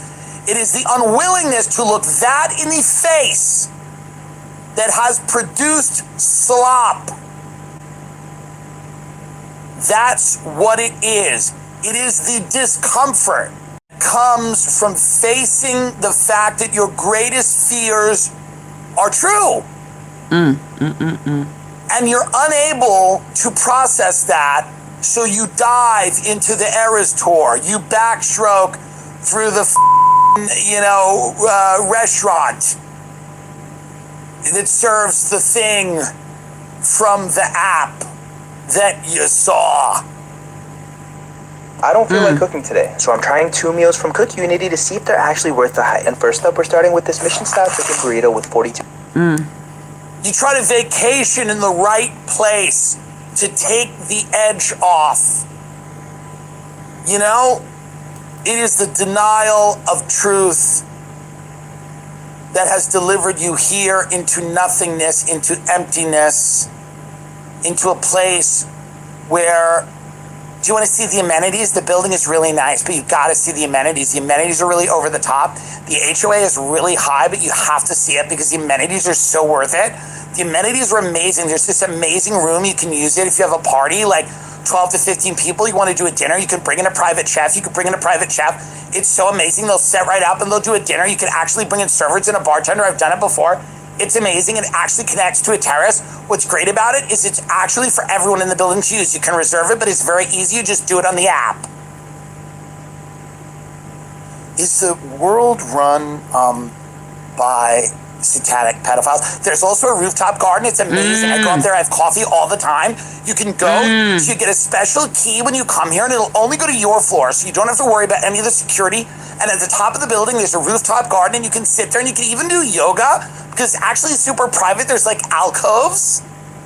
Right. Let me ask you, do you think that our civilization is run by like evil pedophiles that are murdering and torturing children? And next year, the restaurant opens. So like, I don't even want to talk about the restaurant because it's literally so amazing and you can't have it right now. But within 5 months, we have a celebrity chef who's opening a restaurant. It's like Mediterranean, but it's also kind of like more on the Italian side. It's like super perfect. It's like amazing. It's great for like light bites in the morning. And then you can like even grab like coffee and breakfast. And then there's like a lunch. And then there's like a dinner. And even I've heard this. I can't confirm, but I've heard, I've heard that they can actually cater your party in the private amenity space. Like the restaurant can cater your party in the amenity space. Wow. That sounds really good. Why do you think that woman got shot in the face in Oklahoma? Well, anyway, if you want it, just speak to your realtor because it's going to go really, really fast. We already have so many people coming back to see it for second and third showing. Cool. And I just heard that around the block, that like super exclusive restaurant that nobody can get into, Tate McRae was there last night. Wow. Well, thank you for this info. You've given me a lot to think about. And it is the denial of that culture that has produced this one. I just had to play that in its entirety because it's brilliant. It spoke to my soul when I heard it. That's how I felt last year. I'm like, hey guys, like, lot going on right now, and it feels like they're just giving us more stuff, more materialism, more trash music, glittery suits, pyrotechnics. Don't understand that we are perhaps being run by society is being run by incredibly evil people, and it's been happening for a very long time, and I don't really care about the new iPhone that's dropping. I don't care if you got into Mar-a-Lago last night. There's something more important that's happening here. And the droids keep droiding, right? They're fighting us, and they're just kind of telling us that we have to accept this culture, and we're saying no. So I guess in summary, the battle lines have very clearly been drawn this year. You now have to decide what side you're going to take. Are you with the Sentinels? Are you with the human beings? I've decided very clearly that I'm with the people. And I'm done holding them back because all of this is effing weird. And we're going to discuss even more weirdness that's going on. Hey, first, we're going to take a brief break and go to our sponsors. All right, you guys, if you are trying to get healthier, sleep better, or finally lose or can suffer from parasitic infections, check out. Oh, parasite. Oh, I should have listened to the parasite. What happened to us? Fantastic news that the Mutt property was taken. I know. We talked about it earlier. It's at the beginning of here. We done been through that. And listen to Bill Clinton, and he started after they took that property, started the process of taking it. He started going back over there and blowing up stuff. So I'm about to end this right here. Y'all may please like, share, because this was a good one as well. And then I'm going to let me make it public. Yeah, because I just set up I need to end this before midnight because the likes are not up. Whoa, blowing up stuff. Yeah. Yes, sir.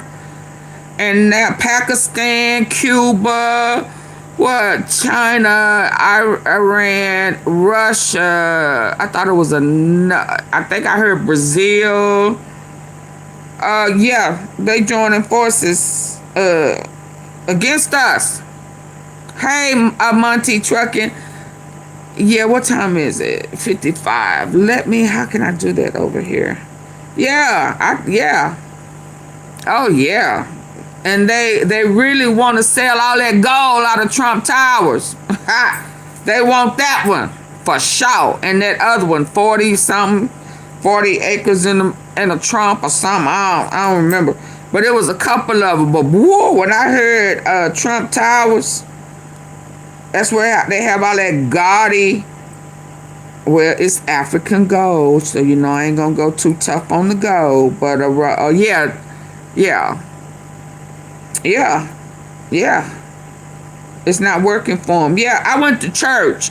You missed church a little bit. I went to church and I told him it was time for him to humble himself and accept Christ as his personal savior. If he had not already blasphemed against the Holy Spirit. Oh yeah, I went in. You missed it. It was a treat. And then I saw a hotel and I thought about them babies, and then my empathy kind of left a little bit there. But I touched bases on it. Sure did. I'm setting it for 12:05. Hold on.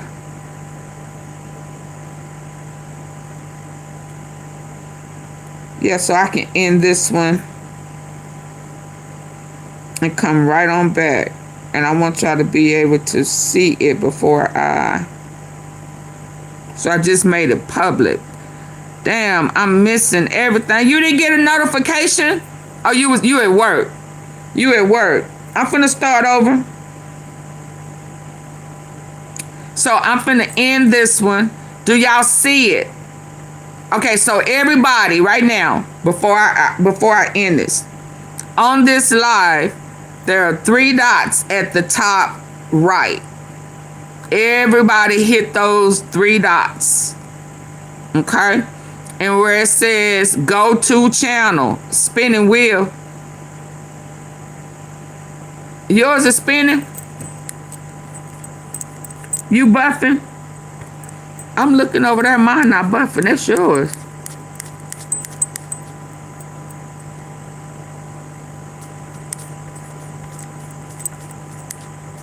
No, that's just yours. So hit those 3 dots. Hit it. And it's going to say whatever. You're going to see go to channel. Hit the go to channel. Right? And then you should be able to see a live waiting at 12:05. Do y'all see that? Oh, you spin it. Okay. Oh yeah, but you can be able to go. Oh man, this was yeah. Okay, dude, I need for y'all to go hit those 3 dots. I'm finna get off of here. Hit those 3 dots. Right at the top.